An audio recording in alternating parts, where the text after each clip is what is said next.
Kita bisa berdoa dalam nama Tuhan Yesus sembuh. Betul. Itu dengan iman. Setuju saya.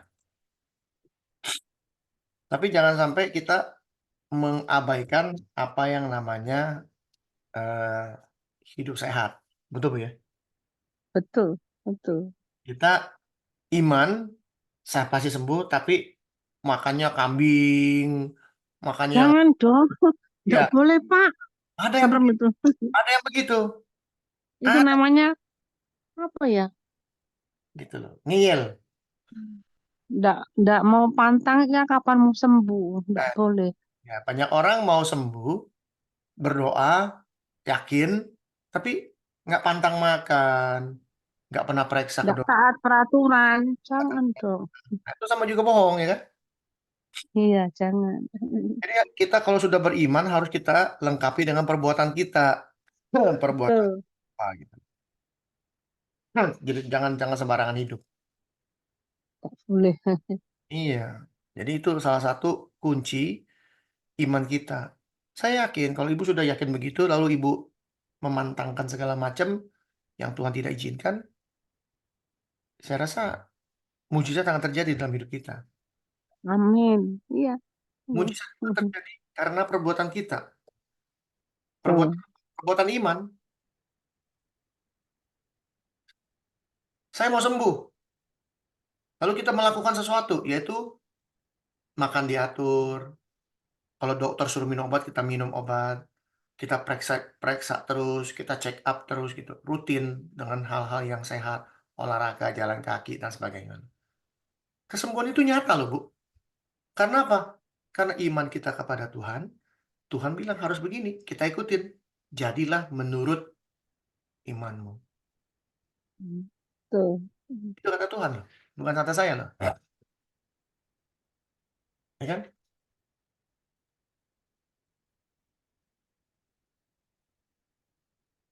Ada nggak ayatnya? Jadilah menurut imanmu. Ada, tapi lupa Pak di mana. Yang penting tahu ada. Nggak usah khawatir. Ada. Yang Sering penting dengar Pak, sering. nggak Nggak usah jadi khawatir. imanmu. Saya kasih tahu. Makanya saya kasih tahu. Kita kalau bicara semua, kalau ada firmannya, nggak perlu takut kan? Iya, pastilah. Ya.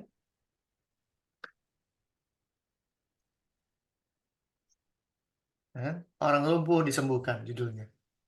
Ya. 29. Ayat apa yang ini penyakit apa orang buta katanya. Setelah Yesus masuk ke dalam sebuah rumah, datanglah kedua orang buta itu kepadanya dan Yesus berkata kepadanya, "Percayakah kamu bahwa aku dapat melakukannya? Ya Tuhan, kasihanilah kami anak Daud, kasihanilah kami. Kami buta." Lalu ditanya, "Percaya nggak kamu bahwa aku dapat melakukannya, dapat menyembuhkan kamu?" Mereka menjawab, "Ya Tuhan, kami percaya." Iman. Lalu Yesus menjamah mata mereka sambil berkata, "Jadilah kepadamu menurut Menurut iman. iman." Tuh, maka meleklah mata mereka. Ya. Betul? Iya, betul Pak. Ada amin. Amin. Yes, amin, amin. Iman kita yang membuktikan bahwa Iya. saya sudah Sembuh. mendapatkan, walaupun saya belum lihat. Hmm. Caranya gimana? Gimana sih, Pak? Banyak orang bilang iman itu belum melihat tapi sudah mendapatkan, ya kan? Ibrani 11. Ya. Banyak orang shalom dulu nih sama Ibu Marta. Shalom Ibu Marta. Salam Pak Hendrik, salam semua. Banyak orang Iya, tuh, salam semua. banyak orang ngajarin tentang iman. Iman adalah percaya walaupun nggak lihat. Ya gimana? Caranya gimana? Ngajarin boleh, tapi harus kasih tahu caranya. Jangan ngajarin doang, tapi caranya nggak dikasih tahu. Percuma. Caranya supaya kita bisa mendapatkan apa itu iman. Iman itu harus dilatih loh. Percaya nggak? Iman Betul. itu harus dilatih. Seperti Abraham. Dia melatih iman. Iman itu harus dilatih. Cara melatihnya gimana? Nah pertanyaannya, betul nggak? Iya. Kan orang ngomong doang, iman mesti dilatih, iman begini, iman begitu. Caranya gimana, bos? Kan gitu. Mhm. Saya beritahu. Caranya gampang. Lihat ke belakang. perjalanan hidup kita, ya, perjalanan hidup kita ini, itulah iman kita. Saya punya masalah sakit. Shalom dulu sama Panval. Shalom Panval. Halo Mbak, terima Wah, Panval kasih. ini benar orang yang ini nih, apa bilangnya? Saya sedang berpikir Panval loh, beneran. Waktu saya ngobrol nih sedang berpikir Panval, tiba-tiba nongol orangnya. Apa tuh bilang? Ya? Bahasa Indonesia bilangnya apa tuh? Nggak tahu tuh. Jadi, Connect, Pak, connect. hah? Connect. kontak batin. Kata batin ya. Ini saya lagi ngomong ini lagi pikir Panval, tiba-tiba nongol orangnya. Pakai sedang waduh. Salam dulu sama Panval. Jadi iman itu banyak orang ngomong iman melihat tidak melihat tapi percaya. Ya gimana? Melatihnya gimana iman itu? Yaitu dengan cara melihat ke belakang, melihat hidup kita. Ya, satu lagi nih yang ada di pikiran saya keluar, Ibu Agatha. Beneran ini dua orang saya lagi pikirin mana orangnya, tato nongol.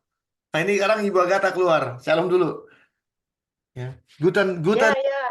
Guten apa? Selamat pagi, Guten Maida. Hendrik. Selamat malam, Bapak Ibu, Erika, Pak Hanfa, Bu Lenda, Bu Marta. Ya, Bu Agatha semuanya malam. Kita ini Salam Ibu. lagi mau Ya. tentang iman. Kita akan belajar tentang Kejadian 15 ya. Kejadian 15 adalah boleh dibilang em, ayat paling penting dari seluruh buku yang ada di Alkitab. Ya, perikop terpenting karena bicara tentang iman. Saya mau merinding nih. Bicara tentang iman. Bagaimana caranya melihat iman? Ini pembukaan aja dulu ya. Ini kita melihat iman, kasih tahu ada iman di depan apa nih mau ngapain? Ibu Linda mau pergi besok mau endoskopi. Kita ada yang mau kerja, ada yang mau lihat anak kita sukses, ada yang begini, ada yang begitu. Di depan kita nggak lihat, belum tahu di depan kita belum tahu besok apa kita nggak tahu. Tapi apa yang di belakang kita sudah tahu. Setuju? Setuju nggak? Apa yang di belakang kita sudah tahu. Iya, setuju, Pak. Setuju, Ibu Linda? Sudah dilewati. Saya setuju. Ya, setuju. Dalam hidup kita nih sama-sama, pernah nggak 20 tahun yang lalu kita punya masalah? Pernah nggak? Ya pernah lah, Pak. Pernah. Pernah lah pasti. Masalah selalu ada selama kita hidup, Hendrik. Kalau kita nggak ada masalah, udah di bawah rumput. 20 tahun lalu. Masalahnya masalah besar, masalah kecil pertanyaannya. Masalahnya besar nggak? Kira-kira. Ada yang besar, ada yang kecil, tergantung cara kita melihat. Ada nggak masalah sakit yang berat? Ada nggak?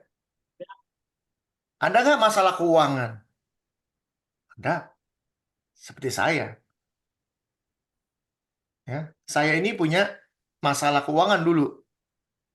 Saya punya uang cuma $1. Tinggal di negara orang, uang tinggal $1. Tinggal satu, angkanya satu di bank pas buka. Hah, tinggal $1. Itu kejadian sekitar 20-30 tahun yang lalu. Sampai hari ini lihat. Saya punya rumah sekarang, bayangin. Punya gitar, punya dengan $1. Iman itu dilatih. Cara melatihnya apa? Melihat ke belakang. Oh, saya akan ada masalah keuangan di depan karena saya sekarang lagi gini. Tapi pas saya lihat ke belakang, dulu saya punya uang cuma $1, tapi sekarang saya punya rumah. Mau takut apa? Mau mundur gimana? Bukankah kita menjadi lebih terbakar? Iman kita, wow, terbakar. Roh yang di dalam kita membakar kita. Lihat ke belakang bagaimana aku, kata Tuhan, pencipta langit dan bumi, menyertai engkau dalam hidupmu. Wow, merinding saya. Nggak tahu nih Bapak Ibu merinding nggak dengarnya? Bayangin. Merinding. Ini kejadian 16 ya, Hendrik ya. Kenapa? 15. Kejadian 16 yang Hendrik ngomong 15. barusan. 15. Oh, 15, sorry. Jadi, beneran. Iman kita itu ada di tangan Tuhan. Caranya melihat perjalanan hidup kita. Iman kita latih. Pada saat ada suatu masalah dalam hidup kita, Kita nengok ke belakang, masalah yang sama apa nih kira-kira? Atau masalah yang lebih berat dari ini apa kira-kira? Ternyata saya sudah lewati. Tanpa sadar, saya lewati hari ini. Jadi ke depannya, ada masalah baru. Apa artinya?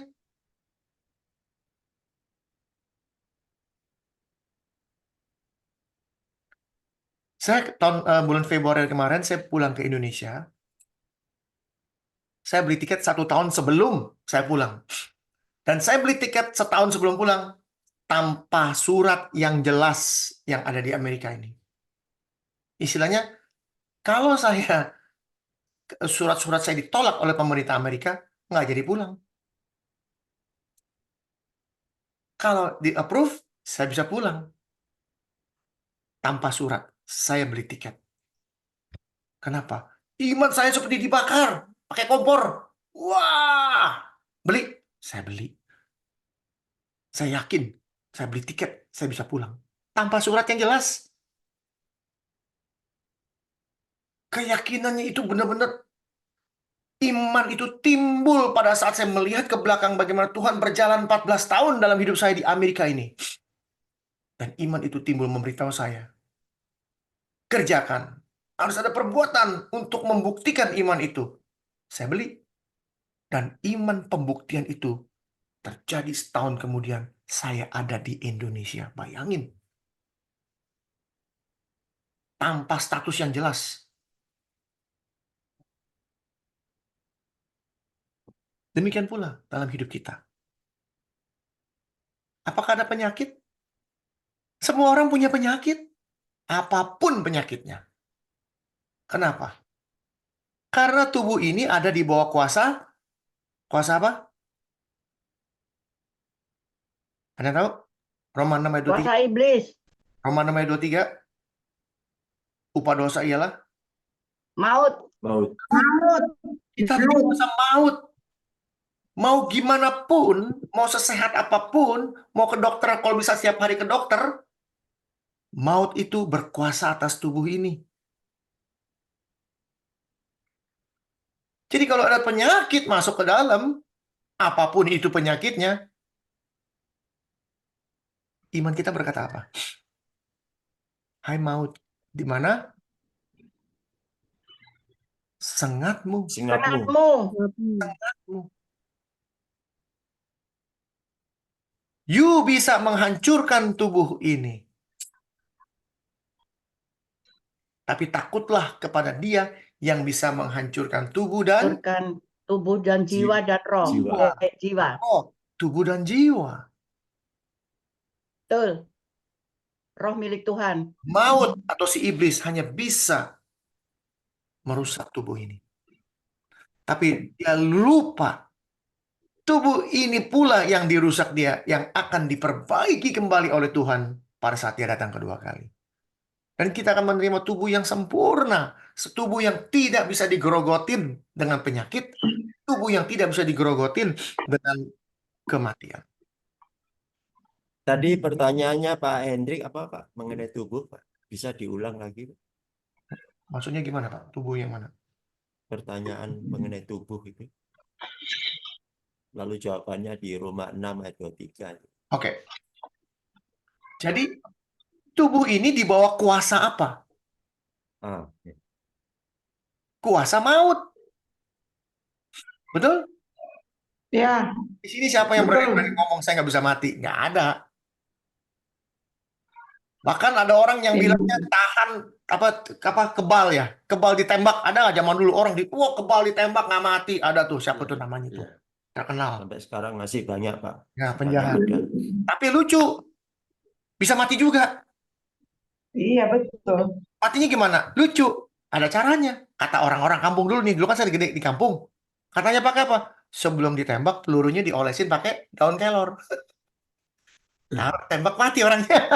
Betul? Iya, Ada betul Pak. rahasianya. Siapa itu namanya?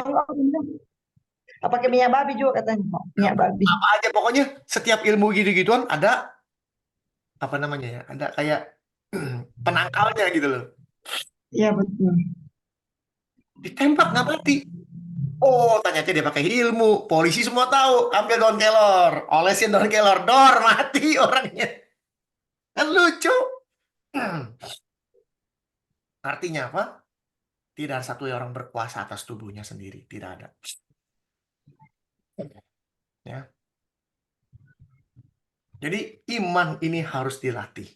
Nah, hari ini kita akan bicara mengenai iman ala Abraham.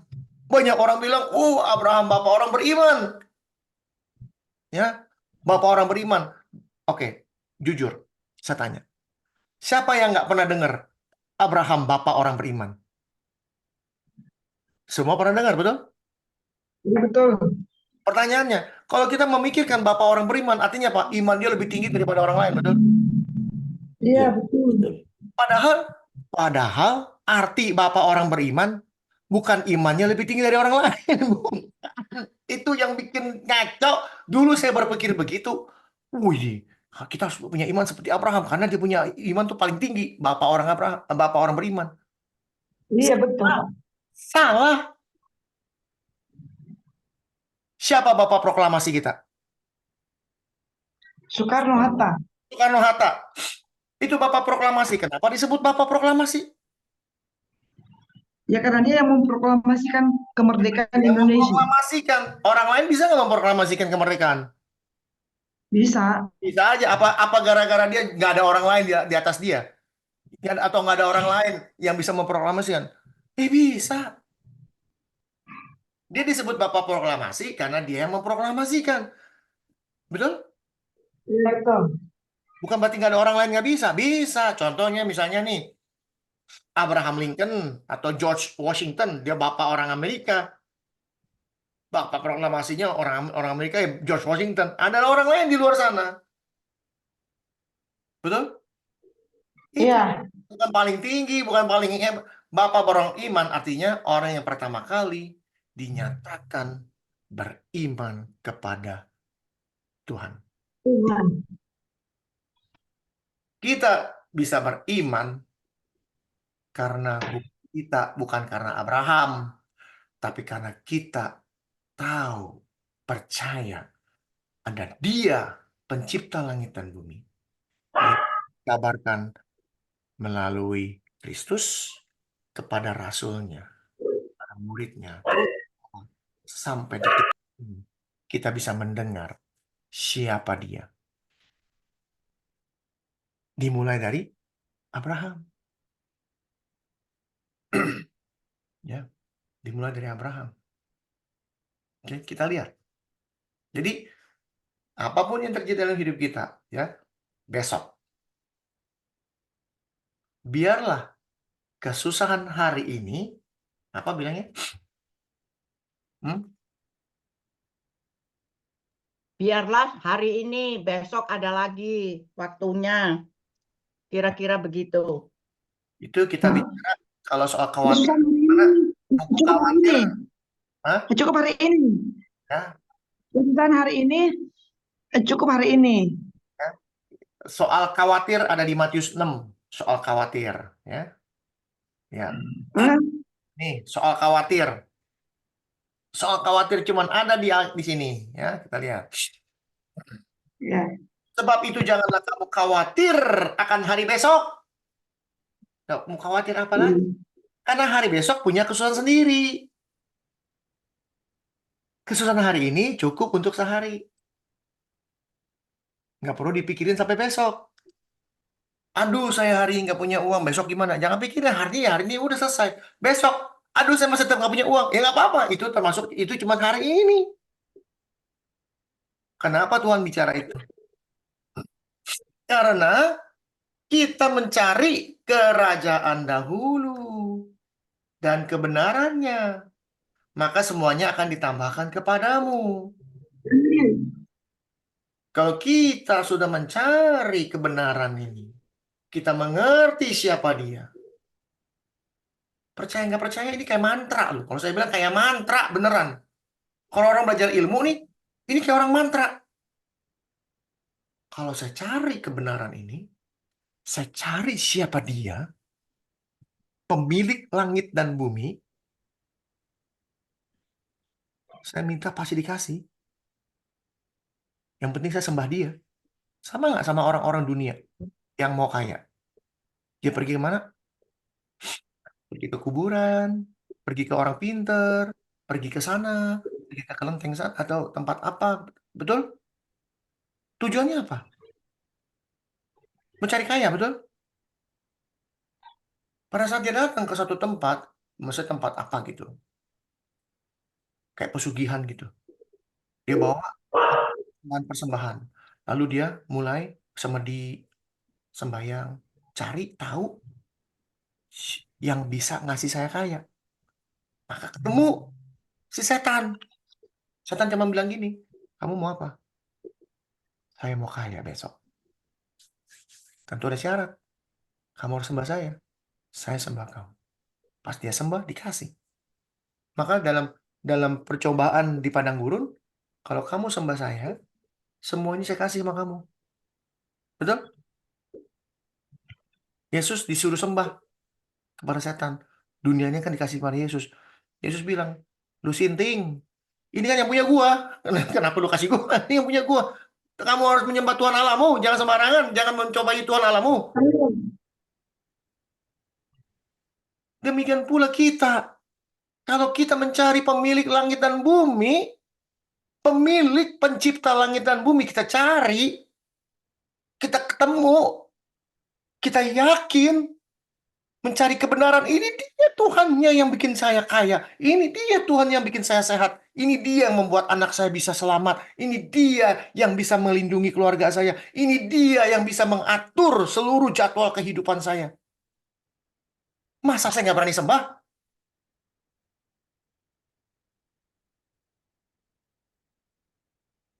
Kita sembah dia. Pada saat hari itu ada kesusahan, datang ke kakinya. Tuhan, hari ini punya kesusahan. Saya nggak minta besok susah. Saya minta hari ini kesusahan saya. Tuhan lewatkan. Kalau Tuhan bisa lewatkan hari ini, apalah artinya besok? Betul? Iya, Pak. Jangan khawatir akan hari besok, dikatakan. Tuh. Apa artinya besok? Kalau hari ini saya datang menyembah pemilik langit dan bumi, pencipta langit dan bumi, apa artinya besok? Amin. Oke? Lalu kita lihat bagaimana iman ala Abraham yang disebut apa? Bapak orang beriman. Ya, kita baca baik-baik. Banyak hal baru dalam hal ini, oke? Di Kejadian 15. Terpujilah Tuhan, kita belajar sesuatu yang baru, oke? Siap-siap. Ya. Kemudian, ya ini kemarin 14. 14 ada ingat cerita tentang apa? Bagaimana Abraham mengalahkan raja-raja, betul? Iya, Raja-raja, betul. Kadel, lumayan. Ya, jadi pertama-tama ada kerajaan 5 lawan 4, betul? Yang 4 ngalahin yang 5, tapi sebelum ngalahin 5, ngalahin bangsa-bangsa yang aneh-aneh nih. Ada imnya, Refaim, Inumijuim, betul? Bangsa-bangsa yang aneh, raksasa segala macam. Tapi 4 raja ini dikalahkan oleh Abraham.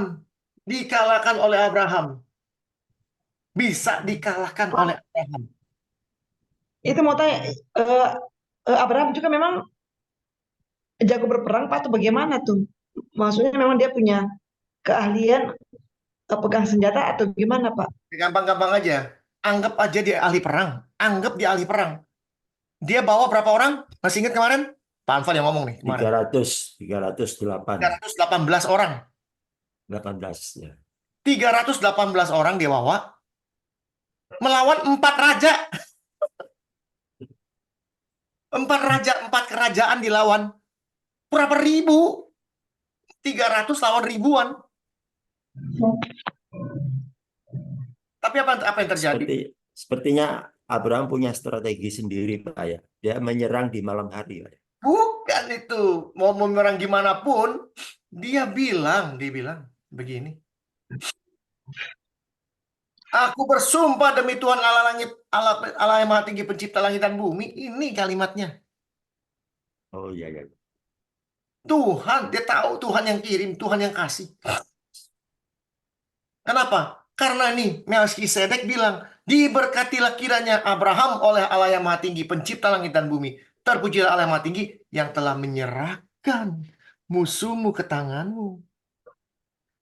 Tuh, dikasih tahu sama Tuhan. Ini Yesus sendiri. Jangan bangga lu 318 bisa ngelawan para raja kalau bukan saya yang kasih. Betul? Iya. Dan Abraham sadar, brutal, betul. Emang kalau nggak mungkin, nggak mungkin. Aku bersumpah, pengertian bersumpah itu mungkin bisa lebih jelas, Pak ya. Ucapan Abraham juga. Hah? Bisa lebih Bersumpah demi Tuhan. diperjelas. Nah, lihat.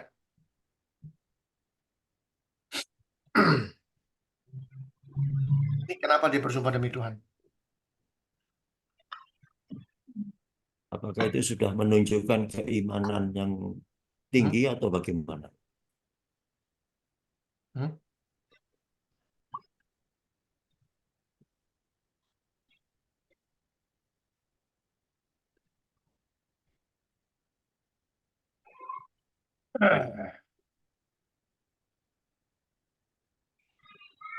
Ya. Tetapi yang terutama saudara-saudara, janganlah kamu bersumpah demi apa? Sorga Surga maupun demi maupun bumi demi bumi. atau demi sesuatu yang lain. Abraham tahu itu. Jika Dia bersumpah demi Tuhan pencipta langit dan bumi. Artinya apa? Dia memang nggak mau ambil. Aku nih, sumpah nih demi Tuhan pencipta langit dan bumi. Ini yang namanya hasil jarahan, nggak akan gue pegang. Gitu loh. Dia berani bersumpah. Jadi dia udah ambil sumpah tertinggi, udah nggak ada lagi. Jadi artinya apa? Lu nggak mau percaya, ya udah. Tapi inilah sumpah saya kepada Tuhan. Gitu loh. Artinya kalau saya macam-macam ya mati lah urusannya. Kalau cuma bersumpah dengan sorga, dengan langit, dengan seanu seno dia nggak bisa. Orang kalau bersumpah, saya sumpah sama Pak Anfa, saya sumpah Pak, saya akan kasih Bapak mobil Kijang 1 besok. Kalau nggak jadi gimana? Bisa mati saya? Nggak mati saya. Cuma dibilang tukang bohong aja udah. Betul nggak?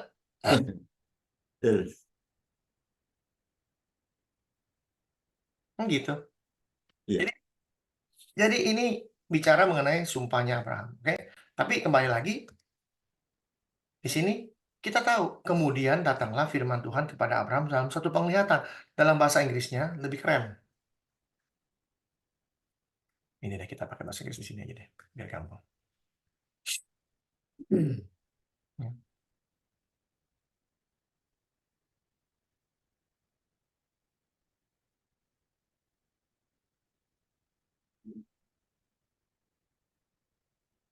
After these things. Artinya apa? After these things. Setelah this peperangan ini, setelah kejadian Abraham ketemu Melkisedek, setelah kejadian Sodom minta jarahannya, datanglah the word of the Lord. Came unto Abraham into a vision. Ya. Nah ya. Nih. Artinya setelah kejadian-kejadian ini, ada kejadian ini, kejadian ini, kejadian ini, 14, datanglah firman Tuhan kepada Abraham dalam satu penglihatan. Pertanyaan. Banyak orang baca aja nih. Kemudian datanglah firman Tuhan kepada Abraham dalam satu penglihatan. Jangan takut Abraham, akulah perisaimu, upamu sangat besar. Betul? Cuma gitu doang kan? Betul nggak? Ya. Ada yang menarik nggak di kalimat ini?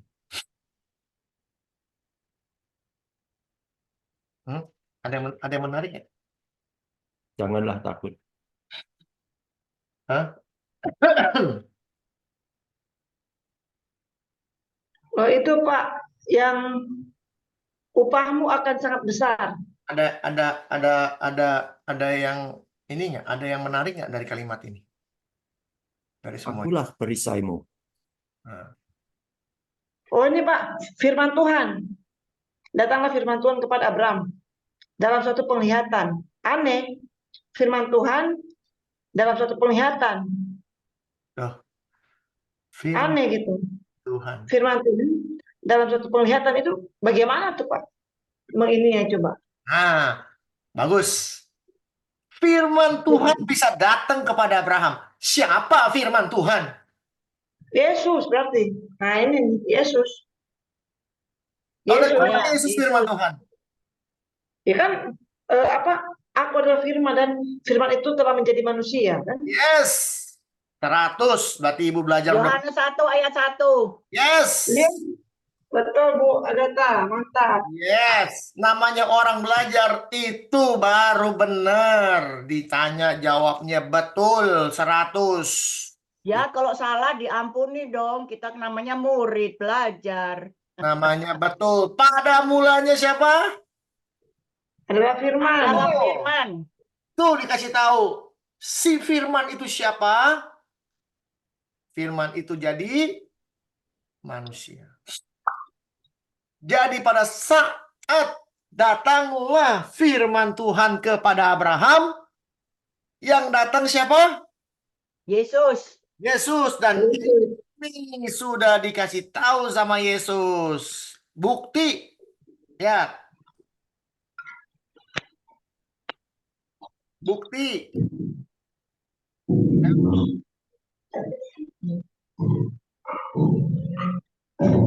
Abraham bapakmu bersukacita bahwa ia akan melihat hariku, dan ia telah Melihatnya. dan Dan ia bersukacita. sesungguhnya aku berkata kepadamu, sebelum Abraham ada, aku sudah. Sudah ada. Tuh, bukti. Jadi yang bicara di sini siapa? Yesus. Yesus. Kenapa kita bisa bilang Yesus 100%? Because he is the Alpha and the Omega. Not only that, karena dia firman. Pada mulanya adalah firman. Dan firman itulah yang menciptakan segala sesuatu. Amin. Dan ini akan bicara di dalam Roma 4. Ya. Nanti kita masuk ke dalam Roma 4. Oke, lihat. Jadi, kita lihat ada Yesus datang dalam suatu penglihatan. Artinya apa? Dia lihat atau dia merem? Dia lihat, betul nggak? Penglihatan itu lihat. Maka datanglah Hendrik dalam suatu penglihatan kepada Pak Anfal. Ya, Pak Anfal lihat saya, betul nggak Pak? Ya. Penglihatan namanya. Jangan takut Abraham. Artinya kalau dibilang jangan takut, kenapa dibilang jangan takut?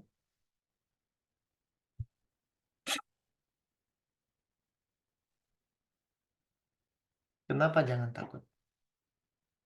Ya kan itu Abraham dalam situasi waktu itu memang lagi takut Pak.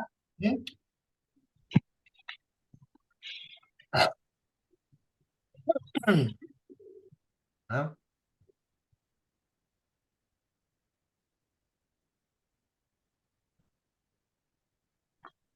Kenapa dia? Kenapa bilang jangan takut?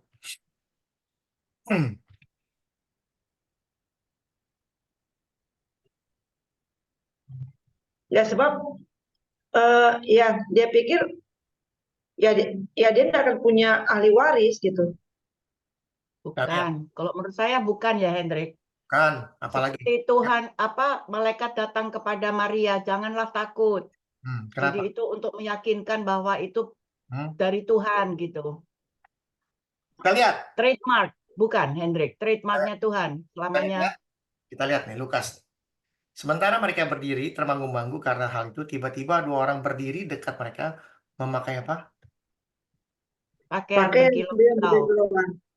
Oh ya ya. Mereka apa? Oh ya paham, paham, paham, Mereka apa? paham. Jadi karena Mereka sangat ketakutan. ketakutan, Oh ya, oh kepala. berarti itu apa? Ya dia gentar karena kemuliaan Tuhan gitu. Jadi dia kayaknya ya merasa gimana gitu ya. Ya Ya. karena begitu. Ini yang perjalanan ke Emmaus ya, dengan 2 murid Tuhan Yesus, mereka tidak melihat Ya, betul. kalau Tuhan ada di samping mereka.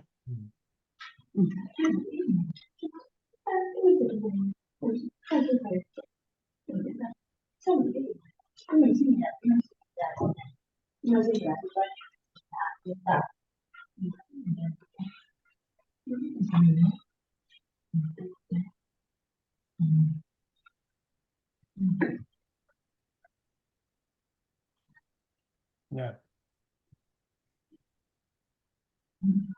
Sementara mereka bercakap-cakap tentang hal, tiba-tiba Yesus berdiri di tengah mereka dan berkata, "Damai sejahtera bagi kamu."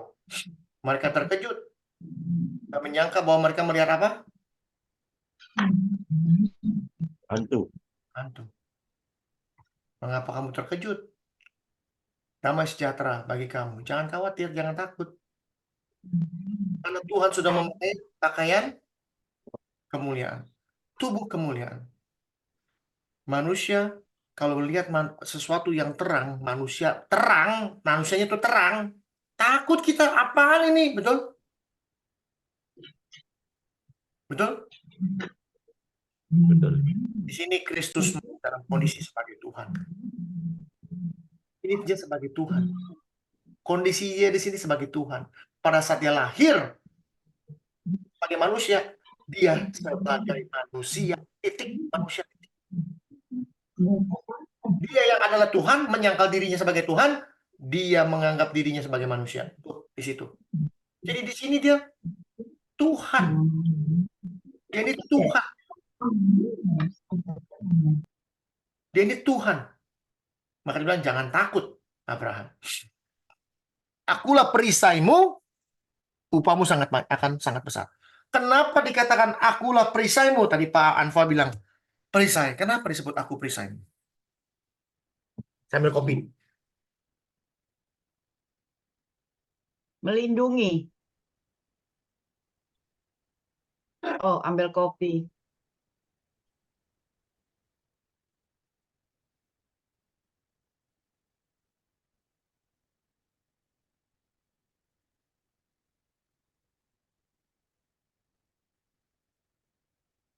Kenapa disebut perisai? Apa gunanya perisai? Nah, untuk melindungi Ya. ya seperti Musa, Pak. Seperti Musa kan ya Tuhan suruh supaya ya Musa lihat ya punggungnya aja. Soalnya kalau ya lihat Nggak ya pertanyaan. wajah Tuhan kan Perisai mati. itu, gunanya perisai itu untuk melindungi. Melindungi dari apa? Ya itu untuk Dari apa? segala kejahatan, Enggak. Kalau kita perang, peperangan. kalau perang itu kan pakai perisai. Perisai itu gunanya untuk apa? Perisai Untuk itu shield, toh? melindungi. Untuk menahan Dan panah, menahan pedang, betul? Ya, ya tombak. Artinya apa? Kenapa Tuhan bilang? Kenapa nggak bilang akulah Tuhan Allahmu dan enggak? Dia bilang akulah perisaimu. Kenapa? karena Untuk kita berperang dengan melindungi roh-roh di udara. Kan, karena di sini kan dikatakan after these things itu setelah apa? Setelah kejadian sebelumnya, yaitu Abraham mengalahkan raja-raja di timur, 4 raja. Tuhan mau ngasih tahu lagi, kamu bisa menang karena akulah perisaimu. Kamu jangan pikir 318 orang bisa ngalahin 4 raja yang jumlahnya ribuan orang. Yang namanya panah, 1000 orang lemparin panah ke kamu, mau lari kemana? Kalau bukan ada perisainya Tuhan. Itu panah bisa belok sana, belok sini, kira-kira gitu lah. Di panah ya nggak betul, Pak. di panah nggak kena-kena. Betul? Ya. Ada di mana kalimat panah? Panasi, apa namanya? Panasi Jahat, Iblis. si si jahat. Jahat. iblis. Betul. Kita lihat.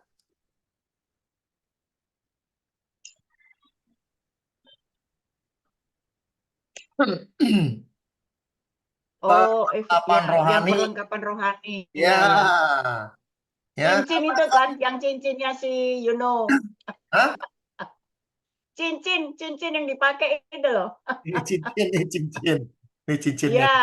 Oh, you have it too. Ya, I have nih, ini cincinnya dikasih sama Pak ya, Fir. ya, ya, Ya, Efesus 6 nih. Tuh. ya, Kan lupa nih. ya. Ya, Efesus 6 ayat 13 sampai 17. Kenakanlah seluruh perlengkapan senjata Allah, yaitu firman Tuhan, supaya kamu dapat bertahan melawan tipu muslihat si iblis, karena perjuangan kita bukan melawan ini. Ambil seluruh perlengkapan senjata Allah, supaya kamu dapat mengadakan perlawanan pada hari yang jahat dan tetap berdiri sesudah kamu menyelesaikan segala sesuatu. Berkasukan bla bla bla bla bla, dan salam segala keadaan. Pergunakan perisai apa? Iman. Iman. Kenapa disebut perisai? Tuh, dari mula Tuhan sudah bilang, akulah perisaimu. Ini berhubungan, bukan sembarangan ngomong. Ini yang nulis Efesus siapa? Paulus. Paulus. Emang dia orang bodoh, dia emang orang tolol. Nggak pernah belajar siapa Abraham. Pada saat Tuhan mengatakan, I am your shield. Lalu dikatakan sama Paulus, pakailah perisai iman seperti Abraham memakai iman itu. Bahwa dia waktu berperang, dia tahu dia akan mengalahkan musuh-musuhnya. Dari mana dia tahu dia akan mengalahkan musuh-musuhnya? Karena dari mula Kejadian 12 sudah dikasih tahu waktu Abraham dipanggil, aku akan menjadikan engkau bangsa yang besar, memberkati engkau, membuat namamu masyhur dan engkau menjadi berkat. Aku akan memberkati bla bla bla bla. Ini. Lalu pergi Abraham seperti yang difirmankan Tuhan. Ini udah ngomong berapa kali? Tuhan Iya, sudah betul. berapa kali sama dia. Terus lanjut nih kemana? Pergi ke situ, Tuhan, aku akan memberikan negeri ini kepada keturunanmu. Ditambahin lagi, aku akan memberikan tanah ini buat kamu. Tambah lagi di bawah. Abraham ke Mesir, ada kelaparan dia ke Mesir. Pura-pura jual ini. Ketakutan, istrinya malah dikasihin orang, kasihin raja, rajanya dikutuk sama Tuhan. Akhirnya dia pergi keluar. Lalu 13 ngomong apa lagi? Lihat. Tuhan bilang apa lagi? Pandanglah sekelilingmu dan lihatlah dari tempat kau berdiri ke timur, barat, utara, selatan. Sebab seluruh negeri yang kau lihat ini akan kuberikan kepadamu dan kepada keturunanmu untuk selama-lamanya. Dikasih tahu lagi. Abraham ini sampai diingetin berkali-kali. Ini tanah bakal kamu punya. Ini bakal kamu punya. Ini bakal kamu punya. Perang pertamanya dia. Ya ini 4 negara. 4 raja ini ya perang pertamanya dia. Artinya apa? Gue mau tahu, bener nggak sih ngomongan Tuhan?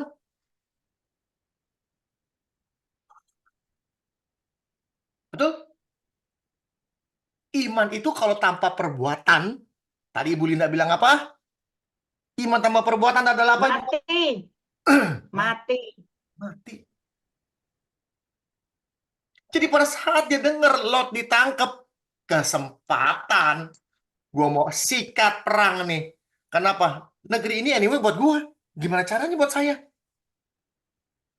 Kalau saya nggak punya iman untuk perang ngelawan ini, saya nggak akan punya negara ini. Saya tidak akan punya memiliki tanah ini. Kira-kira gitu.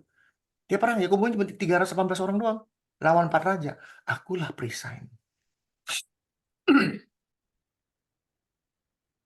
Pergunakan perisai iman dalam hal ini kamu dapat memadamkan semua apa? Panah api dari si jahat. Makanya nggak heran kenapa bisa menang di 14. Hah? Mau berapa banyak ini? Ya, mau Betul. ya.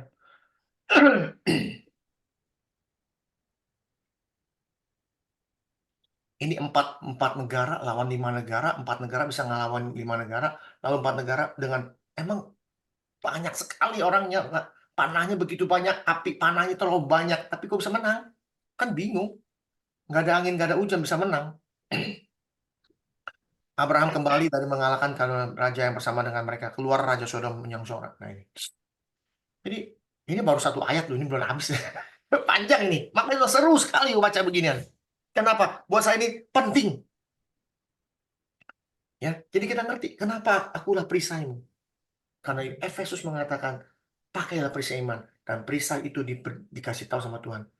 Akulah perisaimu. Dengan firman yang berkilau-kilau, Tuhan sendiri datang, Yesus sendiri datang kepada Abraham, karena dikatakan Injil sudah Injil sudah diberitakan kepada siapa? Sebelum Abraham. Yes. Galatia 3 ayat 8. Terima kasih, Pak. Namanya belajar tuh, Pak. Wah, hebat.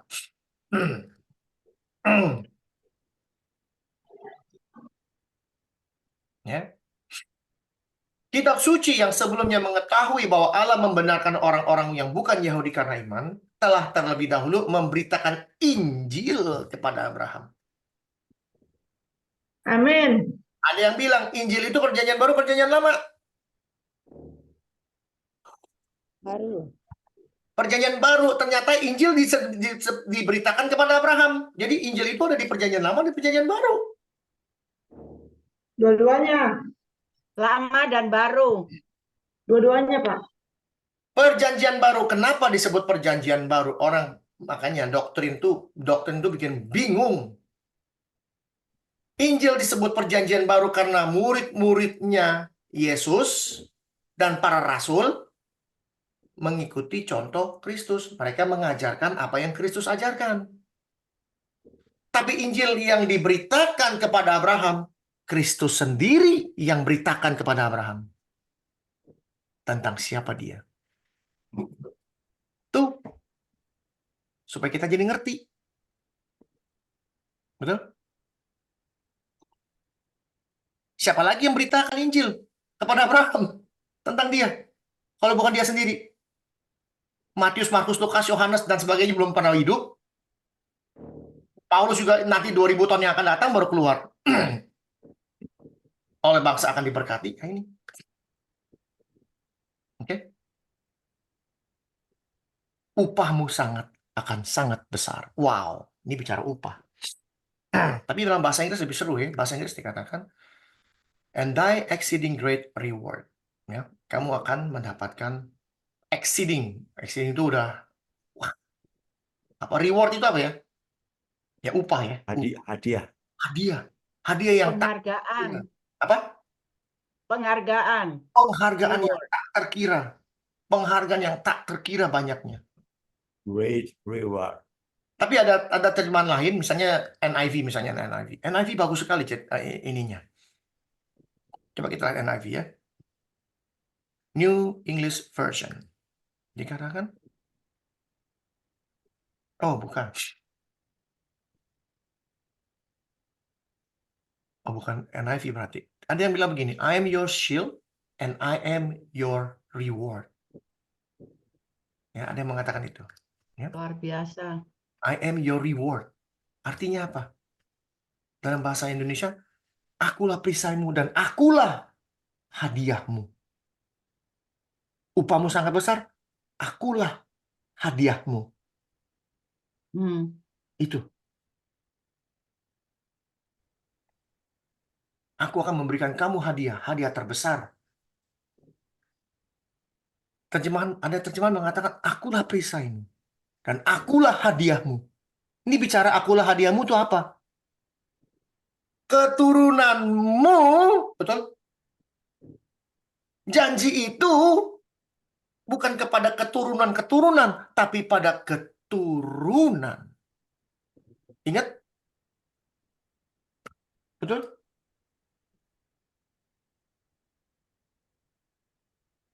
Betul?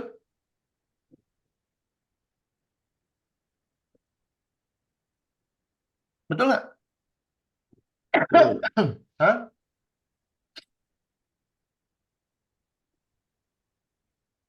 Ada di mana?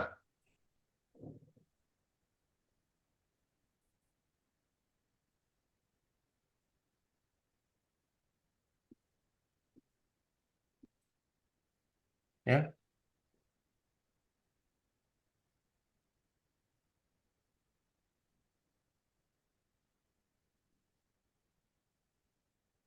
Hmm,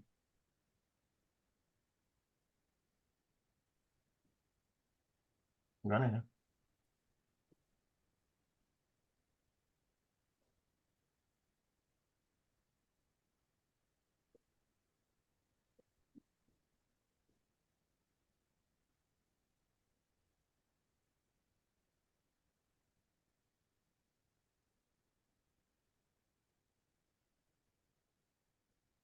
Coba kita search ya.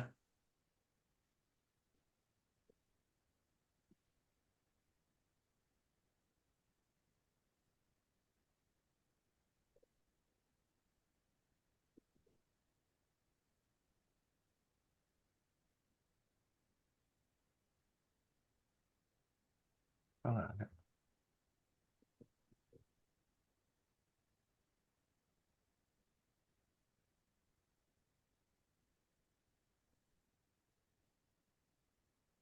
Kok nggak ada?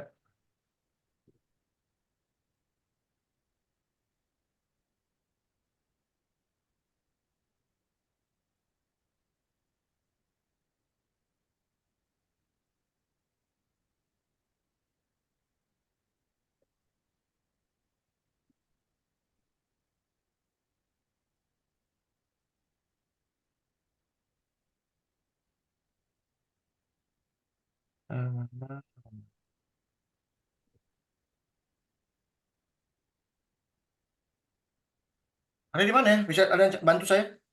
Yang dimaksud bukan keturunan-keturunan.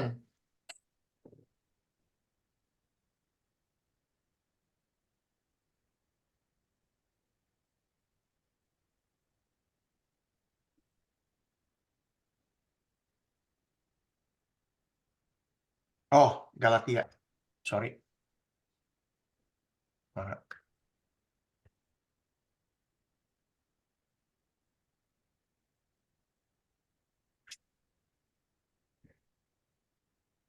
Ya, dibilangkan oleh Iman ini tentang Abraham juga. Ya. Adapun kepada Abraham diucapkan segala janji itu kepada keturunannya. Tidak dikatakan kepada keturunan-keturunannya. Seolah-olah dimaksud banyak orang. Tapi hanya satu orang. Dan kepada keturunanmu. Yaitu siapa? Yesus. Kristus. Janji Tuhan kepada Abraham itu sebenarnya bukan kepada Abraham, bukan kepada keturunan-keturunannya, tapi kepada dia sendiri, kepada Kristus. Akulah perisaimu, akulah hadiahmu. Dari kamulah aku akan keluar. Dari keturunanmu lah aku akan memakai kamu menjadi berkat bagi bangsa-bangsa. Ini nggak main-main. Tapi apa yang ada di kepala Abraham? Apa yang ada di kepala Abraham? Kita lihat. Buset, ini baru satu ini. Baru nomor satu, belum dua. Abraham menjawab, ya Tuhan Allah, apakah yang engkau berikan kepadaku? Karena aku akan mati atau meninggal dengan tidak punya anak. Dan yang akan mewarisi rumahku ialah Eliezer, orang Damsyik itu. Dia punya pegawai atau budak. Namanya si Eliezer. Aku akan memberikan kamu upah. Ya Tuhan, mau kasih apa lagi? Mau kasih apa lagi? Upah apa lagi? Aku udah banyak duit, kaya semua. Saya punya semua. Tapi percuma. Anak nggak punya. Kalau saya mati, Ya ini yang ngurus rumah tangga saya, yang nomor satu kepala rumah tangga saya namanya si Eliezer. Yang bakal ngewarisin dia. Udah pasti. Bisa apa? Itu yang dipikirin dia. Karena Abraham belum lihat. Belum lihat. Kedepannya belum lihat. Gimana ini? Ada apa nih? Bagaimana? Upah apa lagi? Akulah hadiahmu. Aku akan memberikan kamu hadiah. Akulah hadiahmu. Ya. Lalu Abraham berkata, engkau tidak memberikan kepadaku keturunan. Tinggal seorang hambaku nanti jadi ahli warisku. Sedangkan di Kejadian 13 bilang apa? Ya. Sebab seluruh negeri yang kau lihat itu akan kuberikan kepadamu dan kepada keturunanmu. Abraham di sini udah banyak belum? Sudah punya anak belum di sini? Belum punya. Aku akan menjadikan keturunanmu seperti debu tanah banyaknya. Sehingga jika seandainya ada yang dapat menghitung debu tanah, keturunanmu pun akan dapat hitung juga. Tuh. Tuhan mau kasih saya. Ini nggak punya anak. Saya nggak punya anak, Tuhan. Masalah. Duit banyak. Anak nggak punya. Duit banyak, penyakitan. Duit banyak, keluarga berantakan. Ada orang yang duitnya nggak punya, sehat. Ada orang yang nggak punya uang apa-apa, anaknya banyak. Jadi gimana tuh? Ada nggak orang yang susah hidupnya, anaknya banyak? Pernah? Banyak, banyak. Malah di pedalaman yang paling dalam saya pernah lihat itu. Di Kalimantan atau mana. Bayangin. Punya anak 4, Hendrik. Ada Itu yang rumah, aduh. Terus meninggal bapaknya karena jatuh. Naik tangga benerin apa, jatuh, mati. Ya. Kasihan tuh anak-anaknya. ada orang sekeluarga 11 miskin. Contohnya bapak saya 11 miskin. Ada tetangga saya, anaknya 7. Bapak ibunya jualan apa? Jualan cucur tuh kayak Ibu Firi, bisa bikin cucur. Kenapa saya doyan cucur? Karena tetangga saya waktu masih kecil jualan cucur, anaknya 7. Rumahnya kalau kita kan sekarang kalau masak pakai gas, cetak. Zaman dulu juga pakai gas. Dulu pakai kayu bakar. Bayangin, saya datang ke rumahnya masuk nih, itu asap rumah, semuanya asap. Kenapa? Lagi bakar cucur pakai kayu bakar. Bikin nasi pakai kayu bakar. Beneran, saya ngalamin hidup tetangga saya miskin. Saya masuk ke rumahnya ke dalam karena anaknya main sama saya, seumuran. Main sampai ke dalam rumah sambil makan cucur. Ayo makan cucur. Miskin. Tapi anak 7. Ini orang kaya, 1 juga enggak. Kalau saya nggak miskin, nggak kaya, anak belum dikasih. Tapi saya bersukacita, berucap syukur, saya nggak punya anak. Kenapa? Kalau saya punya anak, saya nggak nongkrong di sini. Yang ada ngerjain anak. Aduh, ini anak begini, nggak bisa, nggak punya waktu begini. Jadi pada saat saya dipakai Tuhan, ya 5 tahun yang lalu, saya baru sadar, kenapa saya nggak dikasih anak? Bukan nggak dikasih anak. Saya diberikan kesempatan sama Tuhan untuk bisa menyumbangsikan hidup saya untuk Tuhan. Kalau saya punya anak, berantakan hidup saya, pasti. Pasti. Kenapa? Karena saya tahu hidup saya. Karena saya tahu diri saya. Dan istri saya pun juga demikian. Dia katakan sama saya, berpuluh-puluh tahun. Ya, kami menikah sudah 25 tahun, 26 tahun masuk tahun ini. Satu kalimat yang saya tunggu-tunggu dari istri saya adalah, aduh, dia bilang, saya bersuka cita karena kita nggak punya anak. Kaget saya. Hah? Ini saya tungguin 26 tahun, 25 tahun nungguin kalimat ini. Karena saya tahu seorang istri, kalau seorang perempuan, kalau menikah nggak punya anak tuh rasanya gimana gitu ya. Rasanya itu ada yang kosong gitu ya. Tapi dia bisa katakan, untung ya kita nggak punya anak. Hah? Kenapa? Karena dia lihat temannya sendiri, teman baiknya, punya anak, sampai urut dada. Sampai urut dada. Bahkan ada orang yang mau nggak punya anak, tiba-tiba minta sama Tuhan, dikasih anak. Ngomongnya apa sekarang? Saya nggak sanggup.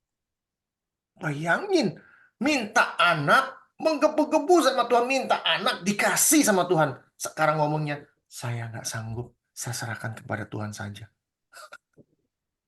Bayangin.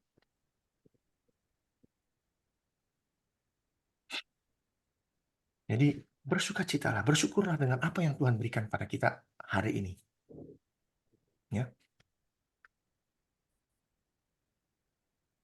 Aku nggak punya keturunan, kata Abraham. Kembali lagi. Tetapi datanglah firman Tuhan. Dikatakan lagi firman Tuhan. Kepadanya demikian.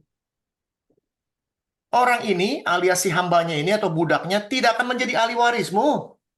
Melainkan anak kandungmu. Dialah yang akan menjadi ahli warismu. Lalu kalimat dirubah. Lalu Tuhan. Siapa Tuhan? Si firman ini. Kalimat dirubah. Lalu Tuhan. Jadi kalau ada orang bilang Yesus bukan Tuhan, betul. Pada saat dia datang sebagai manusia, dia bukan Tuhan. Dan dia tidak pernah mengajarkan kepada kita untuk menyembah dia. No. Karena dia tahu, pada saat kamu menyembah saya hari ini sebagai manusia, besok-besok ada manusia yang lain kamu akan sembah. Kamu bukan menyembahnya Tuhan, tapi menyembah manusia. Yesus tidak mau itu. Dia tidak mau dirinya disembah. Dia mau Bapaknya yang di surga yang disembah. Dia mau Tuhan yang disembah. Pencipta langit dan bumi, walaupun dia sendiri. Tapi dia mau ajarkan kepada kita. Kamu jangan menyembah manusia. Sembahlah dia. Dia tahu pada saat dia datang sebagai Tuhan dulu, dia terima persembahan si Abraham. Persembahan itu namanya apa? Menyembahkan sesuatu. Itu persembahan. Kita memberi persembahan. Kenapa disebut persembahan? Bukan pemberian. Kita mau kasih pemberian kepada Tuhan. Bukan. Persembahan artinya kita menyembah sesuatu. Itu persembahan. Persembahkan tubuhmu. Persembahan kitanya yang paling baik adalah tubuh kita. Maka dia terima persembahan itu. Karena dia Tuhan di situ. Pada saat dia belum datang sebagai manusia. Dia Tuhan. Dia terima persembahan itu semua. Dia terima sembah-sembahannya si Abraham disembah. Dia terima karena dia Tuhan. Tapi pada saat dia datang ke dalam dunia, dia tidak terima persembahan itu. Dia tidak terima disembah. Tapi dia ngajarin menyembah Bapa. Dan suatu hari nanti, seluruh dunia ini akan bertekuk lutut. Dan semua lidah yang ada di muka planet ini akan mengaku, Yesus adalah, halo? Semua lidah akan mengaku Yesus adalah Tuhan, Raja. Tuhan. Suatu hari nanti, orang-orang yang mengatakan, kenapa orang Kristen menyembah Yesus? Kita nggak diajarin untuk menyembah Yesus. Kita diajarin untuk menyembah Tuhan. Dan dia akan datang sebagai Tuhan. Dia datang kedua kali bukan sebagai manusia. Dia datang kedua kali sebagai hakim dan Tuhan. Itu yang kita akan sembah. Dia yang akan kita sembah. Seperti Abraham menyembah dia. Kekristenan bikin hancur. Kita menyembah Yesus boleh. Makanya kita jadi bulan-bulanan bangsa-bangsa lain. Kita menjadi bulan-bulanan agama lain. Manusia kok disembah. Padahal Yesus tidak pernah mengajarkan untuk menyembah dia. Diajarkan kita untuk menyembah Bapaknya. Tapi pada saat kita belajar firman Tuhan nih kayak begini nih baru Kejadian 15. Kalau kita sudah belajar begitu banyak, kita tahu bahwa firman yang pada mulanya adalah firman, itu Tuhan. Ini, Tuhan, beneran. Ya. Lalu Tuhan membawa Abraham keluar setelah berfirman. Artinya apa membawa keluar? Kayak temen, keluar yuk ke depan. Keluar tenda, ini ceritanya bawa keluar. Keluar ke depan. Kita coba berimajinasi. Ya. Kita Abraham, lalu ketemu Yesus, ngobrol. Pertama takut, lama-lama udah kayak temen nih. Walaupun dia berkilau-kilau. Ayo keluar. Keluar. Coba lihat ke langit, dikatakan. Hitunglah bintang-bintang. Jika engkau dapat menghitungnya, maka firman kepadanya, demikianlah banyaknya nanti keturunan. Kenapa bintang? Pertanyaannya. Kenapa? Bintang juga ciptaan Tuhan. Dan banyak, Lihat, tak terhitung.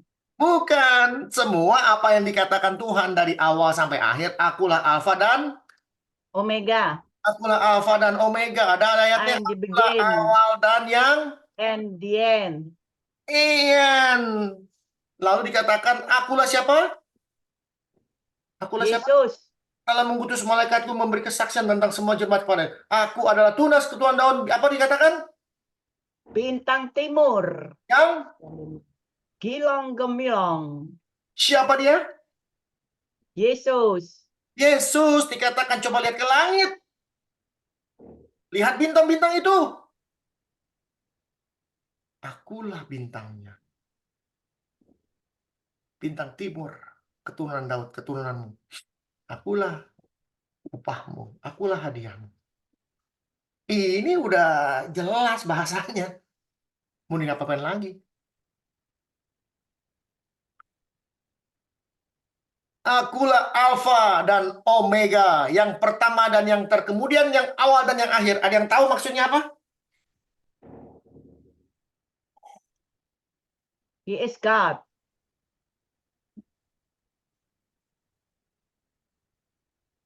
The Bible. Firman Tuhan. Kitab ini, kejadian ini dibuka dengan apa? Dibuka dengan apa? Kejadian?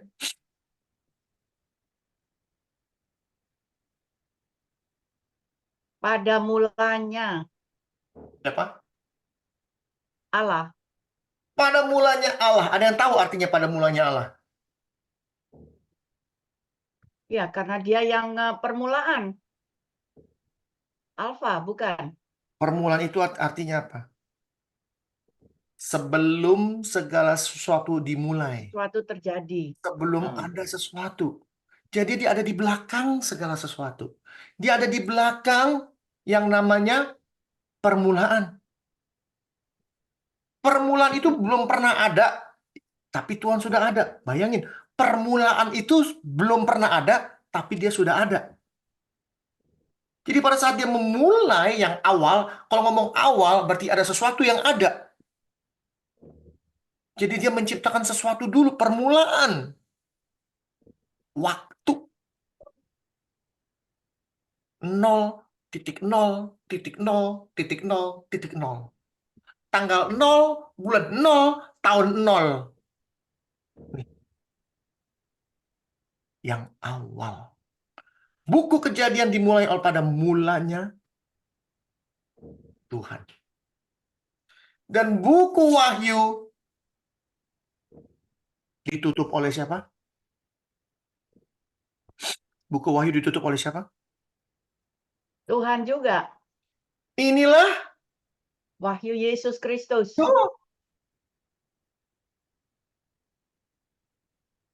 aku yang memulai semuanya. Dan aku yang akan mengakhiri semuanya.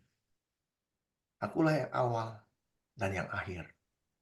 Tapi orang berkata, akulah awal, kekal kepada kekal. Betul? Betul itu yang kita pikirkan? Akulah dari kekal sebelum dan sesudah kekal. Setuju? Pemikiran kita dulu? Iya.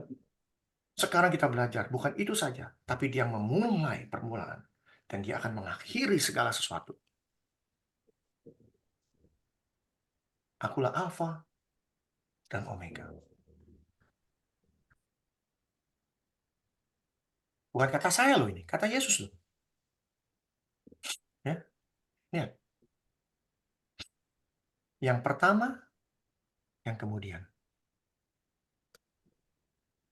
Dia yang buka, dia yang tutup.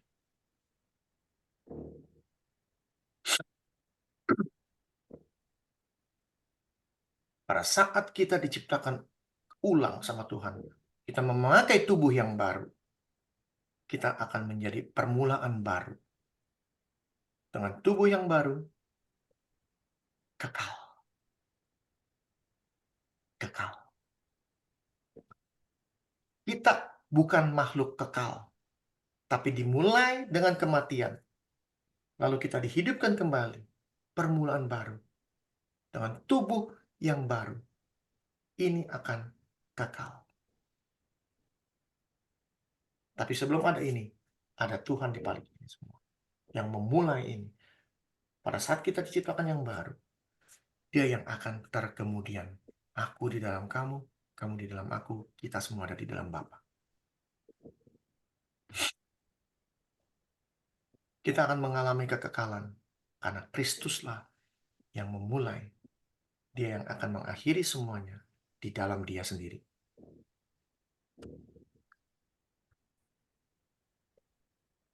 Ya. Ini kejadian 5. Kenapa saya bilang kejadian 15 penting juga? Penting banget buku ini. Ya. Bintang. Lalu percayalah Abraham kepada Tuhan. Maka Tuhan memperhitungkan hal itu kepadanya sebagai kebenaran. Bingung nggak bacanya? Maka percayalah Abraham kepada Tuhan. Nggak ada angin, nggak ada hujan. Dia cuma bilang, begini begono, kasih tahu begini begono. Jangan percaya. Maka percayalah Abraham kepada Tuhan. Maka Tuhan memperhitungkan hal itu. Apakah hal itu? Hal itu apa?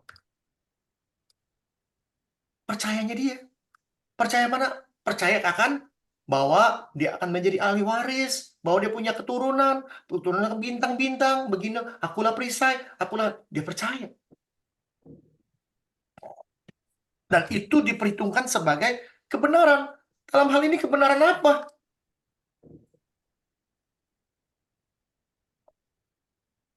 Ada dua macam kebenaran dalam hidup kita. Kebenaran yang diciptakan manusia. Contoh misalnya, es itu terbuat dari air, betul? Betul ya? Untuk menjadikan es diperlukan apa? Diperlukan air. Air itu diapain? Untuk jadi es. Dibekukan. Bekukan. Dulu manusia nggak tahu, tapi manusia menciptakan sebuah kulkas, misalnya, masukin aja jadi beku. Ternyata air itu bisa jadi es karena ada pembekuan. Mereka menciptakan atau mencari kebenaran itu berdasarkan apa yang mereka temukan. Inilah kebenaran. Air itu bisa jadi es, bisa jadi uap. Caranya gimana bisa jadi uap? Dipanasin, jadilah uap. Itu mereka temukan kebenaran-kebenaran tersebut. Tapi ini kebenaran yang dihitung Tuhan. Kebenaran diperhitungkan Tuhan. Jadi kebenaran yang diberitahu Tuhan, inilah kebenaran. Apa maksudnya Tuhan? Ternyata maksudnya dikasih tahu. Bukan opininya si Hendrik yang ngasih tahu. Bukan kata si Hendrik.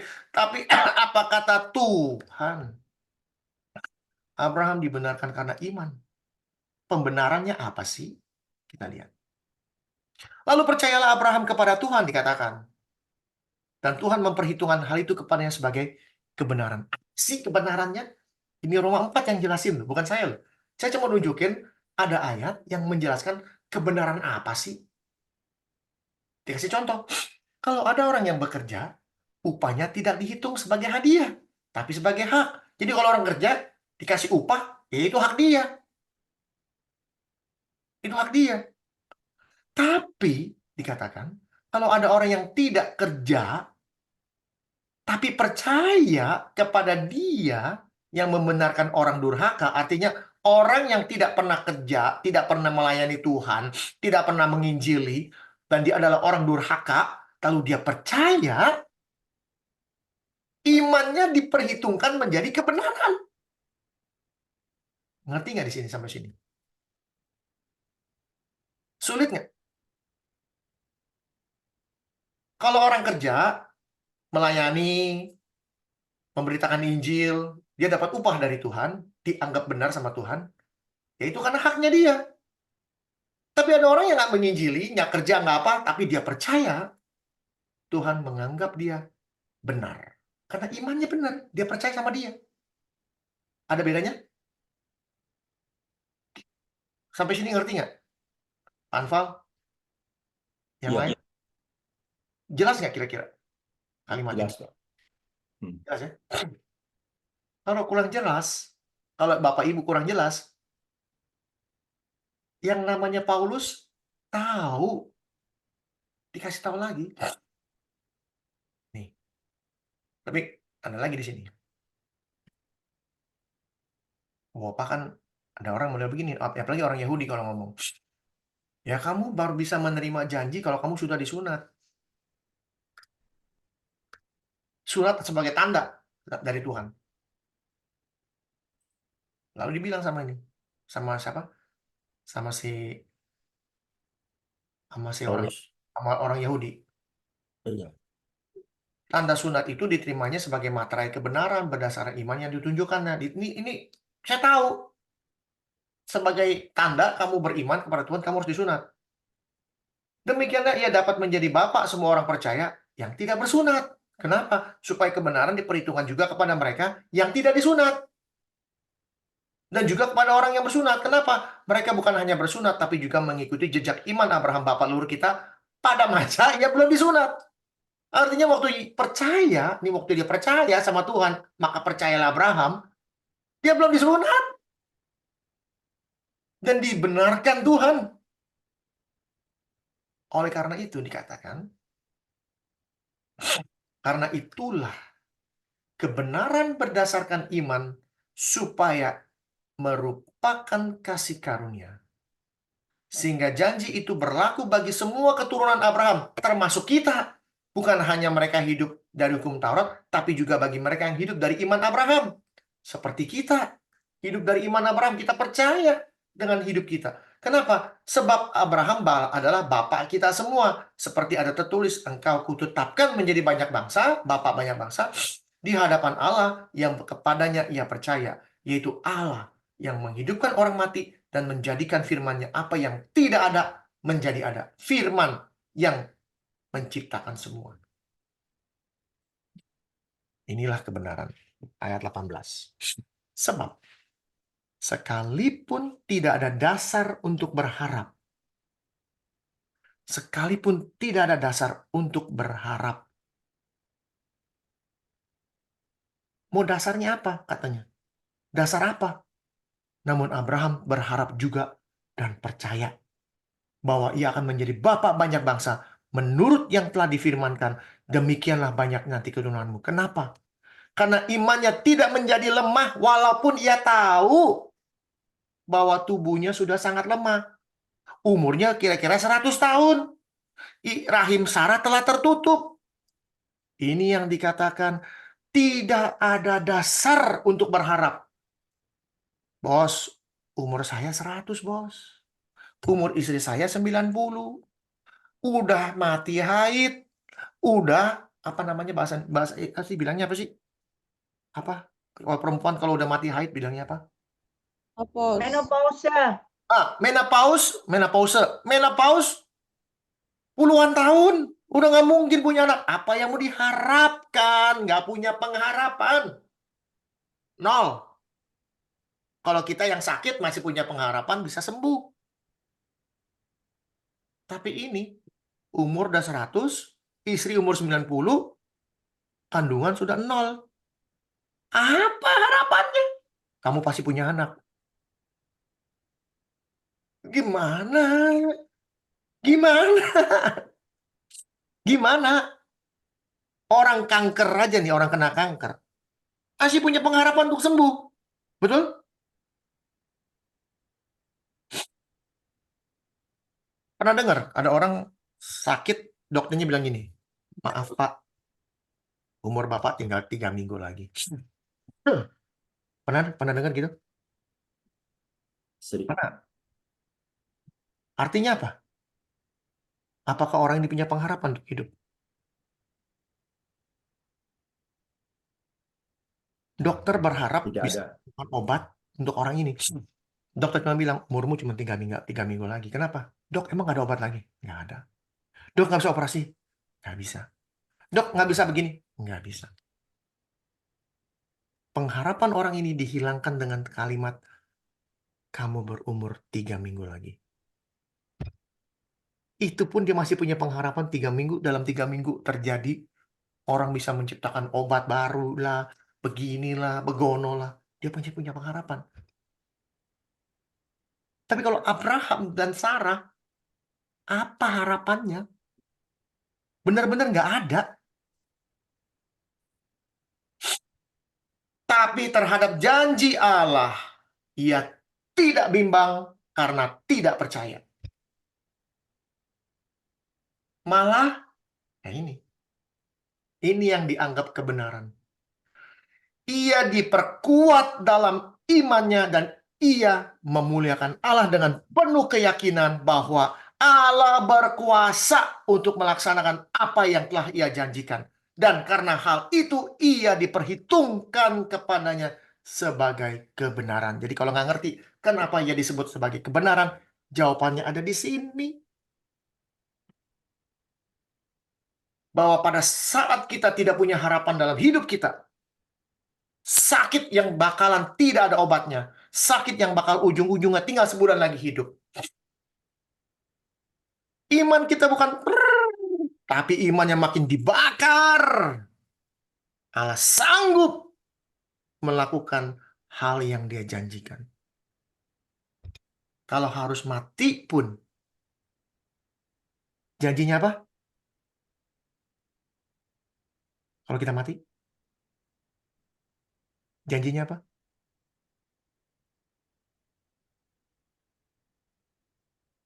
Barang siapa yang percaya kepadanya, tidak binasa, melainkan memperoleh hidup yang kekal. Itu janji. Jadi mau apa? Nggak punya obat? Saya punya pengharapan satu. Hidup yang kekal.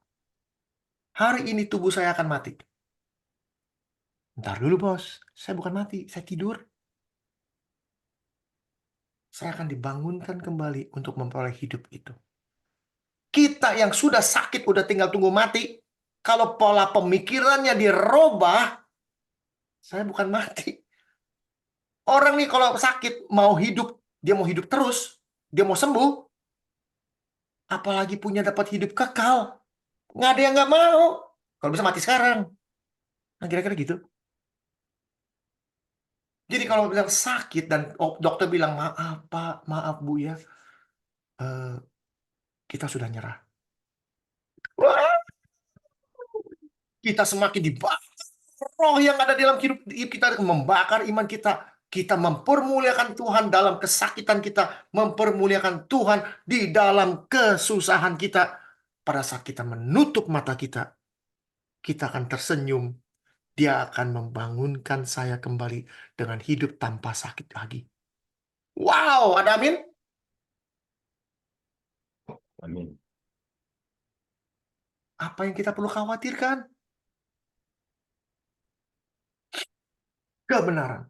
Jadi dia bukan hanya tidak bimbang karena tidak percaya, tapi malah ia diperkuat dalam imannya dan ia memuliakan Tuhan. Tuh dianggap benar karena dia tahu Allah berkuasa untuk melaksanakan apa yang telah ia janjikan. Janji Tuhan bukan kita jadi kaya. Janji Tuhan bukan karena kita bisa jadi sembuh. Janji Tuhan hidup yang kekal. Itu janjinya. Dan pasti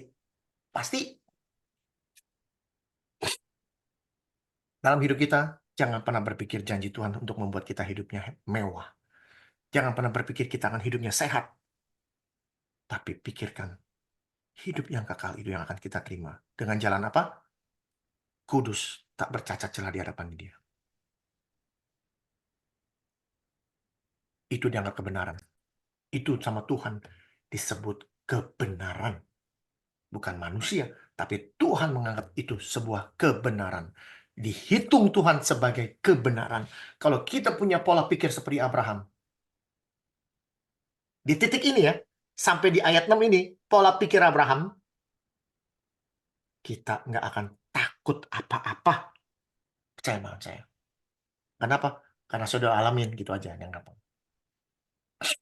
Lagi firman Tuhan kepadanya, akulah Tuhan yang membawa engkau keluar dari Ur Kasdim untuk memberikan negeri yang kepadamu menjadi milikmu. Kata Abraham, ya Tuhan Allah, dari mana aku tahu bahwa aku akan memilikinya? Konyol! Baru dianggap kebenaran. Ini belum sampai semenit. Tuhan, dari mana saya tahu bahwa aku akan memilikinya? Konyol nggak nih kira-kira? Konyol nggak? Konyol. Super konyol. Konyol. Roma mengatakan Abraham dengan kepercayaannya, imannya dibakar. Penuh dengan keberanian, penuh dengan keyakinan bahwa dia akan menerima semua. Dan dia yakin Allah sanggup. Belum sampai semenit. Dari mana saya tahu Tuhan? Saya akan menerima. Tadi Pak Anwar bilang, sangat konyol. Konyol. Ya Tuhan, dari mana aku tahu aku akan memilikinya? Kedengarannya konyol.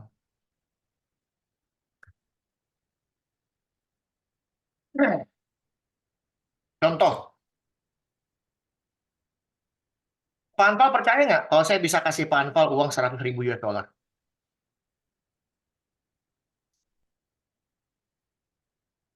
Berapa, Pak? Hah? Berapa? 100.000 US dollar. Percaya nggak? Saya bisa Nggak. kasih. Hah? Nggak. Nggak. Tapi kalau saya ngomong begini, Pak, saya akan kasih Bapak 100.000 US dollar. Pak Anwar bilang apa? Hoax. Bukan. Misalnya nih, saya serius Pak, saya mau kasih misalnya nih Pak. Misalnya saya mau kasih serius. Yang Pak Anwar lakukan apa? Untuk apa yang saya katakan ini bisa terjadi.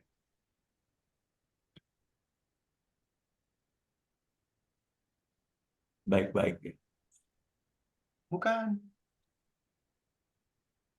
Orang bilang hitam di atas, Putih.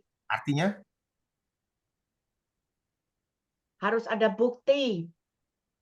Jangan hanya di udara.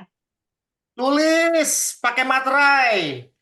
Saya Hendrik Boon pada tanggal 22 Juli tahun 2024 akan memberikan uang 100.000 US dollar dalam waktu 3 bulan. Apabila dalam waktu 3 bulan tidak diberikan uang 100.000 US dollar, maka seluruh harta bendanya akan disita pemerintah dan akan diberikan semua kepada Anfal, alamat di Bali, umur sekian, KTP sekian, sekian, gini. Tanda tangan, capret, Hendrik pun tanda tangan, pengacara yang sudah ditunjuk negara, tanda tangan, ditandatangani oleh saksi 10 orang, ditandatangani oleh Pak Anfal, penerima janji itu. Kalau surat itu keluar, kasih Pak Anfal. Percaya nggak? Percaya. Itu si Abraham. Aku akan memberikan ini, keturunanmu, negara ini akan kuberikan ini. Dari mana saya tahu? Konyol! Kedengarannya konyol. Tapi dia mau apa? Dia mau tuh surat. Ya Tuhan, saya yakin lu kasih. Suratnya dong. Betul? Suratnya Tuhan. Saya percaya kamu bisa kasih. Orang saya percaya kamu bisa melakukan apa. Tapi kalau ada surat, kamu kan nggak bisa lari Tuhan. Itulah kekonyolan Abraham. Kekonyolannya dia. Bukan nggak percaya. Dia percaya itu sudah benar. Konyolnya dia mau minta suratnya. Tanda tangannya. Tolong dong nih. Tanda tangan. Tuhan tahu. Lalu bilang apa Tuhan? Lalu firman Tuhan. Ambil bagiku seekor lembu betina berumur 3 tahun. Seekor kambing jantan, kambing betina berumur 3 tahun. Seekor domba jantan berumur 3 tahun. Burung ketekukur, anak burung merpati. Ada berapa nih? 1, 4. 3, 4, 5. 5 ekor binatang. Ini kalau nggak salah di buku Yeremia ada catatan sebagai tanda. Ini tanda apa? Kita lihat tandanya apa nih? Ini tanda apa nih kita lihat? Ini zaman dulu belum ada nih. Cuman orang Israel bisa melakukan aneh-aneh yang begini-begini, keturunan Israel ya kita bicara. Abraham satu-satunya nih yang bikin begini nih. Lalu diambilnya semua bagi Tuhan. Tuhan sudah memberikan sebuah cara. Cara apa? Cara memberitahu kepada Abraham tentang janjinya dia. Ambil semuanya bagi Tuhan, dipotong 2. Semua dipotong 2. Lalu diletakkannya bagian-bagian itu yang satu di samping dengan yang lain. Jadi kambing dibelah 2, domba dibelah 2. Bayangin nggak gimana ngebelah 2? Tetapi burung-burung tidak dipotong 2. Jadi burung dibunuh, dimatiin lalu ditaruh di samping-samping. Jadi ada 5 binatang. Ya, 5 ekor binatang.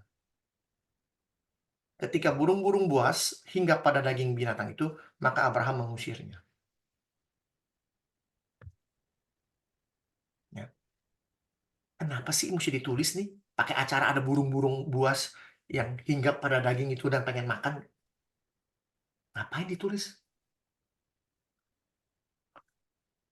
Hah? Apa sih gunanya ditulis ini? Ngusir burung buat apa? Buat apa? Setuju dengan omongan saya? Ngapain ditulis?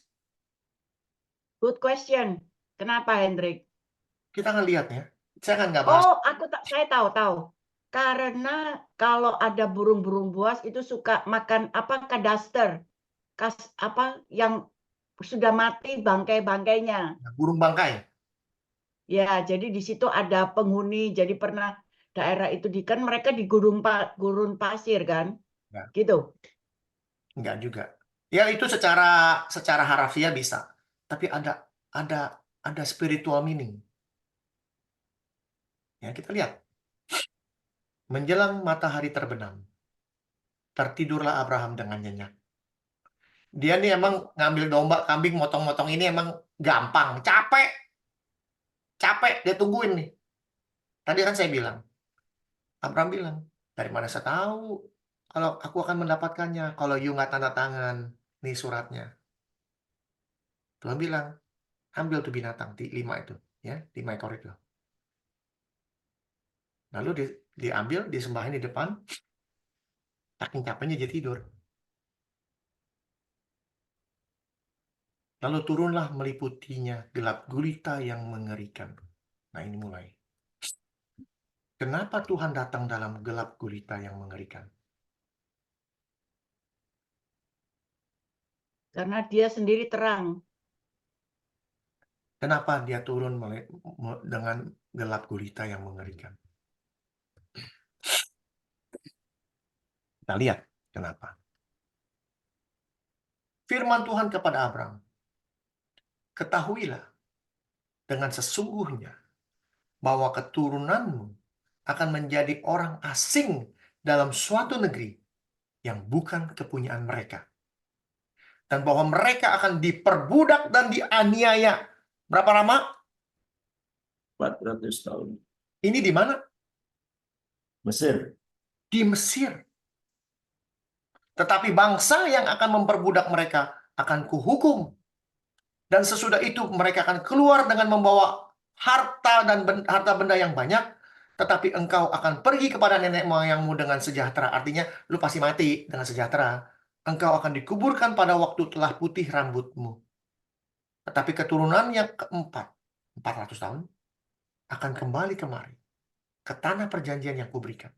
Sebab sebelum itu kedurjanaan orang Amori belum genap. Ini Amori bicara yang orang Amori setelah Israel ya. Jadi orang-orang Amori yang akan dilawan. Orang-orang Kanaan. Ini orang Kanaan. Jadi nanti bangsa Israel akan datang pulang ke Kanaan. Perang melawan bangsa-bangsa Kanaan sekitarnya. Pertanyaan.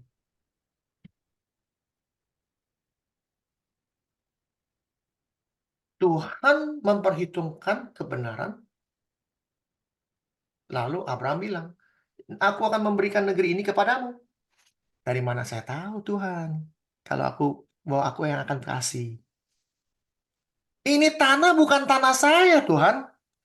Nggak punya surat pembelian, nggak ada. Tiap kali orang mau minta, misalnya kayak si Abraham beli tanah buat istrinya mati, dia beli tanahnya. Dikasih surat tanah. Surat tanah nggak ada. Apa nggak ada. Ini juga nggak ada. Lalu tanah mau diberikan ke saya. Bukti tanah ini milik saya tuh yang mana? Buktinya mana? Saya nggak punya surat tanah, nggak punya apa-apa, nggak punya beli apa kagak, semua kagak, nggak ada. Tapi Tuhan bilang, saya kagak kasih kamu. Tanda tangannya mana?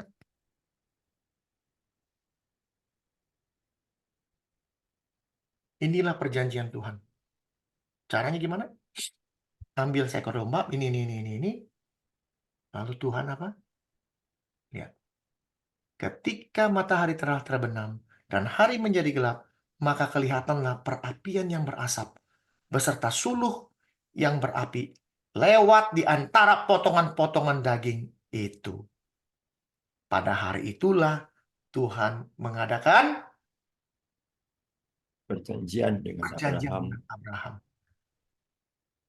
Ditanda tangan sama Hendrik, Tuhan. mau tanya Hendrik, kenapa Abraham kok begitu tidak percaya 100% kepada Tuhan? Ya, bukan Kok nggak masih percaya. gini gono, Makanya masih bukan. ragu? Nah, itu dia. Maka saya bilang, jangan pikir Abraham tuh bapak orang beriman. Dia bukannya nggak percaya, dia percaya. Cuma Kalau kita sesama manusia, saya pasti nanya gitu karena sesama manusia. Ini sama Tuhan kok berani ngomong gitu ya? itu saya bilang Kan konyol. Tuhan tidak marah lagi. Siapa bilang Tuhan nggak marah? Maka saya bilang, Enggak, maksudnya kenapa Tuhan gelap, kasih ini. Nah, kenapa gimana? gelap gulita? Karena kemarahan Tuhan, karena kekonyolan dia. Kamu baru saya hitung, sebagai kebenaran imanmu itu, bahwa saya sanggup melakukan segala sesuatu. Sekarang saya bilang, saya mau kasih negeri ini, kamu minta tanda tangan saya. Heeh, Ditanda tangan nggak sama Tuhan? itu kan Ditanda tangan Tuhan, beneran. memalukan Tuhan toh. Ketika matahari terbenam, hari gelap, maka kelihatanlah perapian yang berasap berserta suluh berapi lewat di antara potongan daging itu. Tuhan tanda tangan dengan apinya dia. Ini saya ambil. Mm-mm. Itu tanda tangannya Tuhan tuh. Pada hari dia membakar daging-daging itu, maka perjanjian itu terjadi. Lalu pertanyaannya, kok apa? Abraham mengusir burung-burung buas? Nah, kan tadi kita tanya, kenapa? Karena kalau sampai burung-burung itu makan daging, perjanjian itu Batal. Hilang. batal. Dia jagain dalam hidup kita. Kalau kita yakin dan percaya bahwa kita akan menerima janji Tuhan, hidup yang kekal, janjinya apa? Ya dan amin. Kedagingan kita harus dirubah. Kita jaga hidup kita. Daging kita jaga. Jangan sampai burung-burung buas memakan daging kita. Uang, Oh, ya, kesehatan lah. Apalagi. Macam-macam. Masalah keluarga, masalah ini. Itu burung-burung buas. Yang akan menggerogoti daging kita. Penyakit segala macam.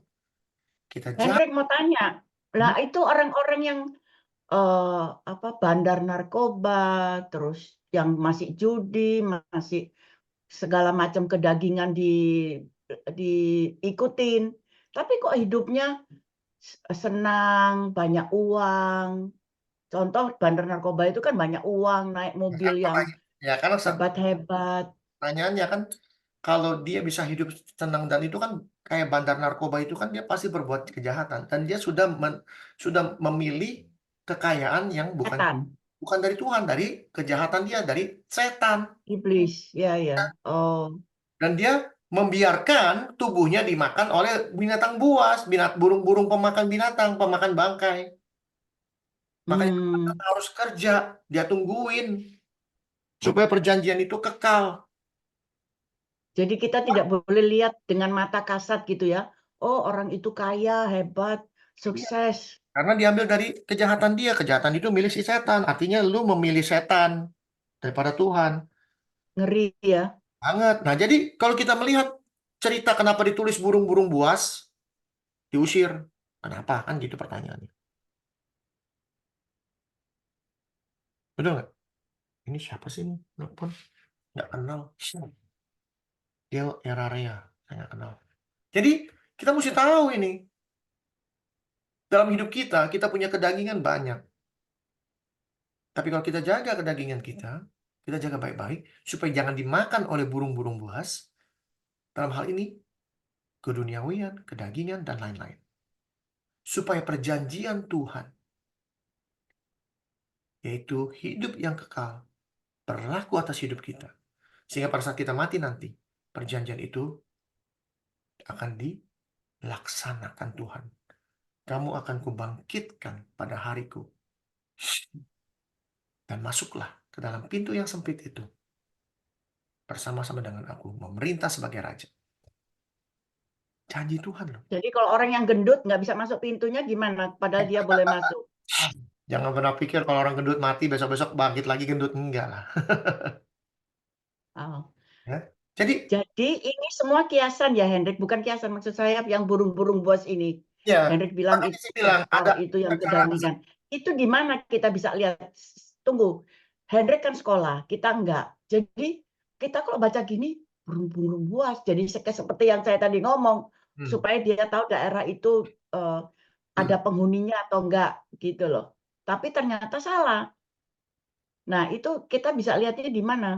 Bagaimana? Bahwa burung buas itu yang artinya memakan daging-daging kita, masih kedagingan kita, gitulah.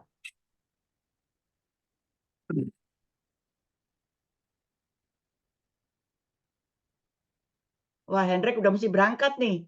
Hah? Oh, Senin, sorry, maaf. Hah? Lupa. Yang memberi, akulah Allah, tidak ada yang lain. Akulah Allah, tidak ada yang seperti aku. Yang memberitahukan dari mulanya hal yang kemudian. Dan dari zaman purbakala apa yang belum terlaksana, yang berkata, keputusanku akan sampai. Segala tandaku akan kulaksanakan. Yang memanggil burung buas dari timur. Dan orang yang melaksanakan putusanku dari negeri yang jauh. Nih. Ngapain burung buas dipanggil dari timur? Ya. Betul? Maksudnya apa? Ya. Iblis jadinya. Ya. Yang Raja Tirius atau apa? Ya. Artinya orang-orang nih sebelum musim buah, apabila waktu berbunga, gugusan putih menjadi anggur, maka Tuhan akan mengerat ranting-rantingnya dengan pisau pemangkas, menyisikan orang carang-carangnya dengan memancungnya. Jadi orang-orang yang tidak benar itu di sisi Tuhan akan dipancung semua akar-akarnya, apa ranting-rantingnya. Semuanya akan ditinggalkan bertumpuk-tumpuk bagi burung-burung buas di pegunungan tuh. Pada musim panas burung-burung buas akan bermukim di situ, segala binatang hutan pada musim dingin. Jadi kita bicara burung buas ini apa ya? Sebagai kiasan. Jadi saya bilang secara natural betul ada burung buas yang akan makan daging itu. Tapi secara spiritualnya kita tahu dalam hidup kita ini kita sedang menantikan janjinya Tuhan. Caranya gimana? Kita harus bekerja, melakukan perbuatan-perbuatan benar, menjaga daging kita. Supaya kita nggak dimakan burung buas. Dimakan oleh panah-panah si iblis. Karena si iblis sedang keliling dunia seperti apa? Yang mengaum? Seperti Singa. mengaum, gitu loh. Binatang buas. Oke? Lalu pertanyaannya, marah nggak Tuhan? Kan ditanya, Tuhan kok nggak marah? Marah. Marah sekali. Makanya dikatakan, gelap gulita yang mengerikan. Ini kemarahan Tuhan. Lu konyol minta tanda tangan saya. Saya nggak perlu tanda tangan. Tapi karena kamu manusia, mau tanda tangan, saya akan tanda tangan. Tapi gara-gara kekonyolanmu, yang jadi tumbal siapa?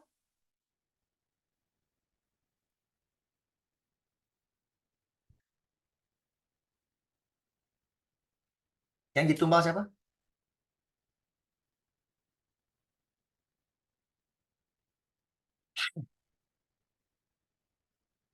Pada mulanya, Tuhan memberikan janji kepada Abraham bahwa keturunanmu akan banyak seperti bintang di langit. Betul? Tapi tidak ditulis Iya. bahwa keturunanmu akan menjadi budak. Enggak. Gara-gara Abraham minta tanda tangan Tuhan, ya sudah. Keturunanmu kujadikan budak dulu 400 tahun. Jadi kalau pertanyaan orang, kenapa orang Israel bisa menjadi budak di Mesir? Gara-gara siapa? Abraham. Gara-gara Abraham. Jangan bilang gara-gara Tuhan. Kok Tuhan yang tahu bangsa Mesir? Kok Tuhan sudah tahu bangsa ini akan menjadi bangsa yang besar? Kenapa Tuhan taruh di Mesir? Jangan salahin Tuhan. Salahin siapa? Abraham. Abraham. Tuhan tidak bisa disalahin. Karena kekonyolan si Abraham. Bangsa ini harus mengalami perbudakan 400 tahun. Tapi janji Tuhan tidak pernah dia lupa bahwa bangsa ini akan jadi bangsa yang besar. Dia keluarin juga akhirnya. Artinya apa? Tuhan kasih pelajaran. Kasih pelajaran. Supaya bangsa ini mengenal Tuhan yang benar. 400 tahun. Dan selama 40 tahun keliling-keliling di padang gurun, yang harusnya seminggu udah sampai, keliling-keliling, mati semua generasinya. Generasi baru lah yang mengenal Tuhan. Generasi lamanya mengenal Allahnya. Apa? Mesir. Jadi kalau ada orang bilang, kok Tuhan sudah tahu kenapa bangsa Mesir ditaruh di Mesir. Orang Israel taruh di Mesir. Bukan karena Tuhan. Tapi karena si Abraham. Tuh. Ya.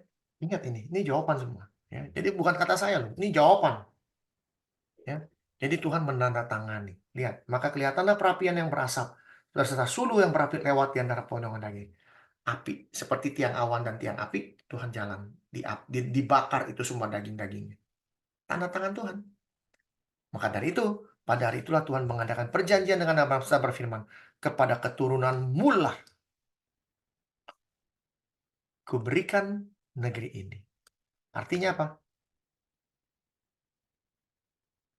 Kepada keturunan-keturunanmu lah. No, Galatia jelas mengatakan, kepada Kristuslah kuberikan negeri ini. Mulai dari sungai Mesir sampai ke sungai besar itu, yaitu sungai Efrat. Yaitu tanah orang Keni, orang Kenas, orang Kanum. Semuanya itu akan kuberikan kepada Kristus. Menurut Galatia.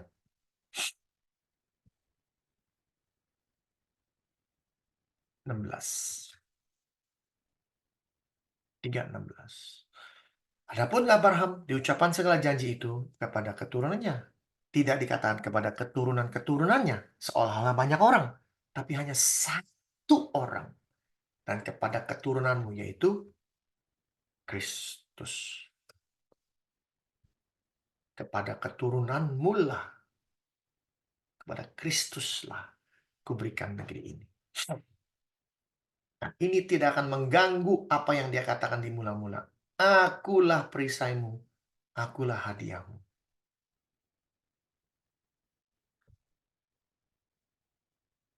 Jadi, dalam hidup kita, bila kita sudah beriman kepada Tuhan, jangan konyol.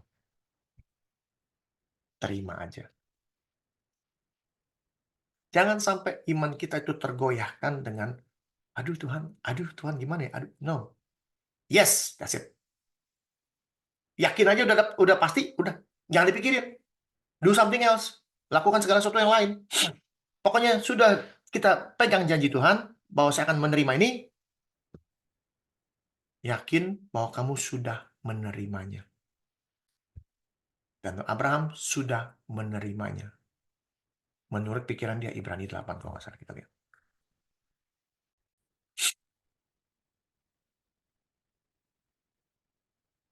Ya. Atau 9.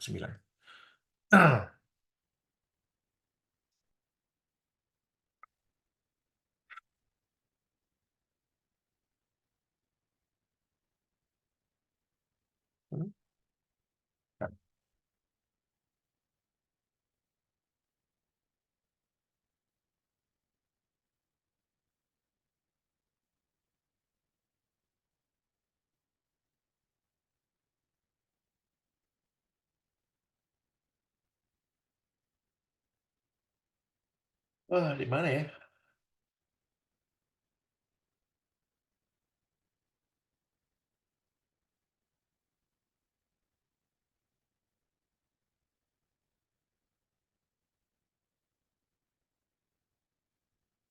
Iman Ibrani berapa ya?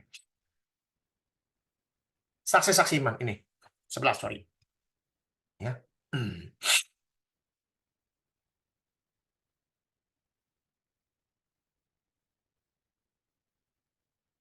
Nih. Karena iman, Abraham tatkala dicobai, atau bukan dicobai nih, diuji ya.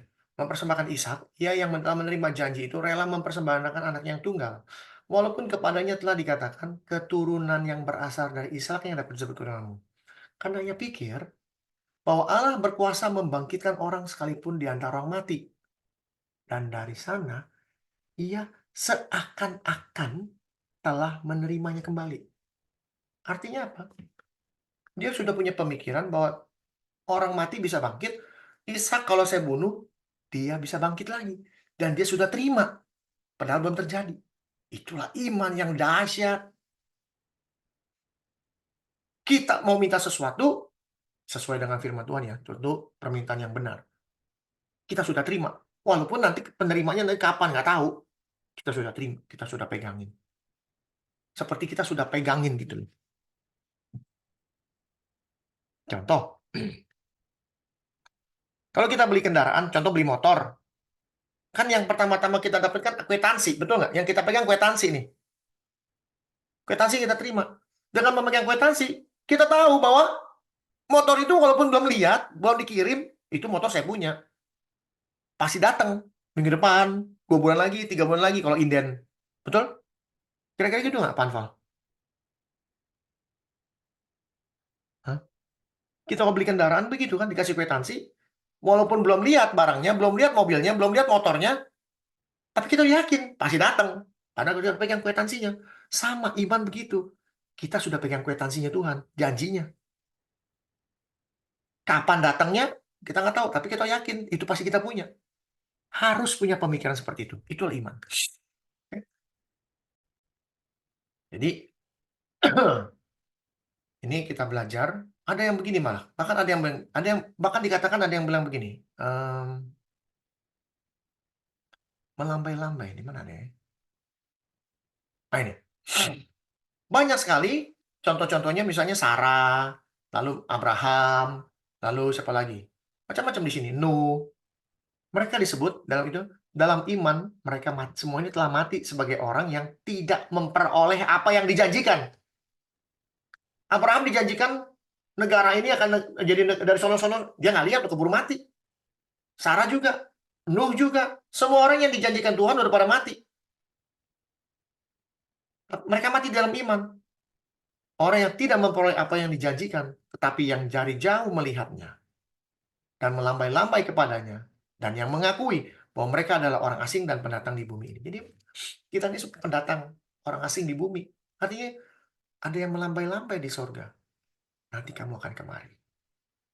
Yang kita lihat bukan yang di bumi, tapi kita yang lihat yang di atas.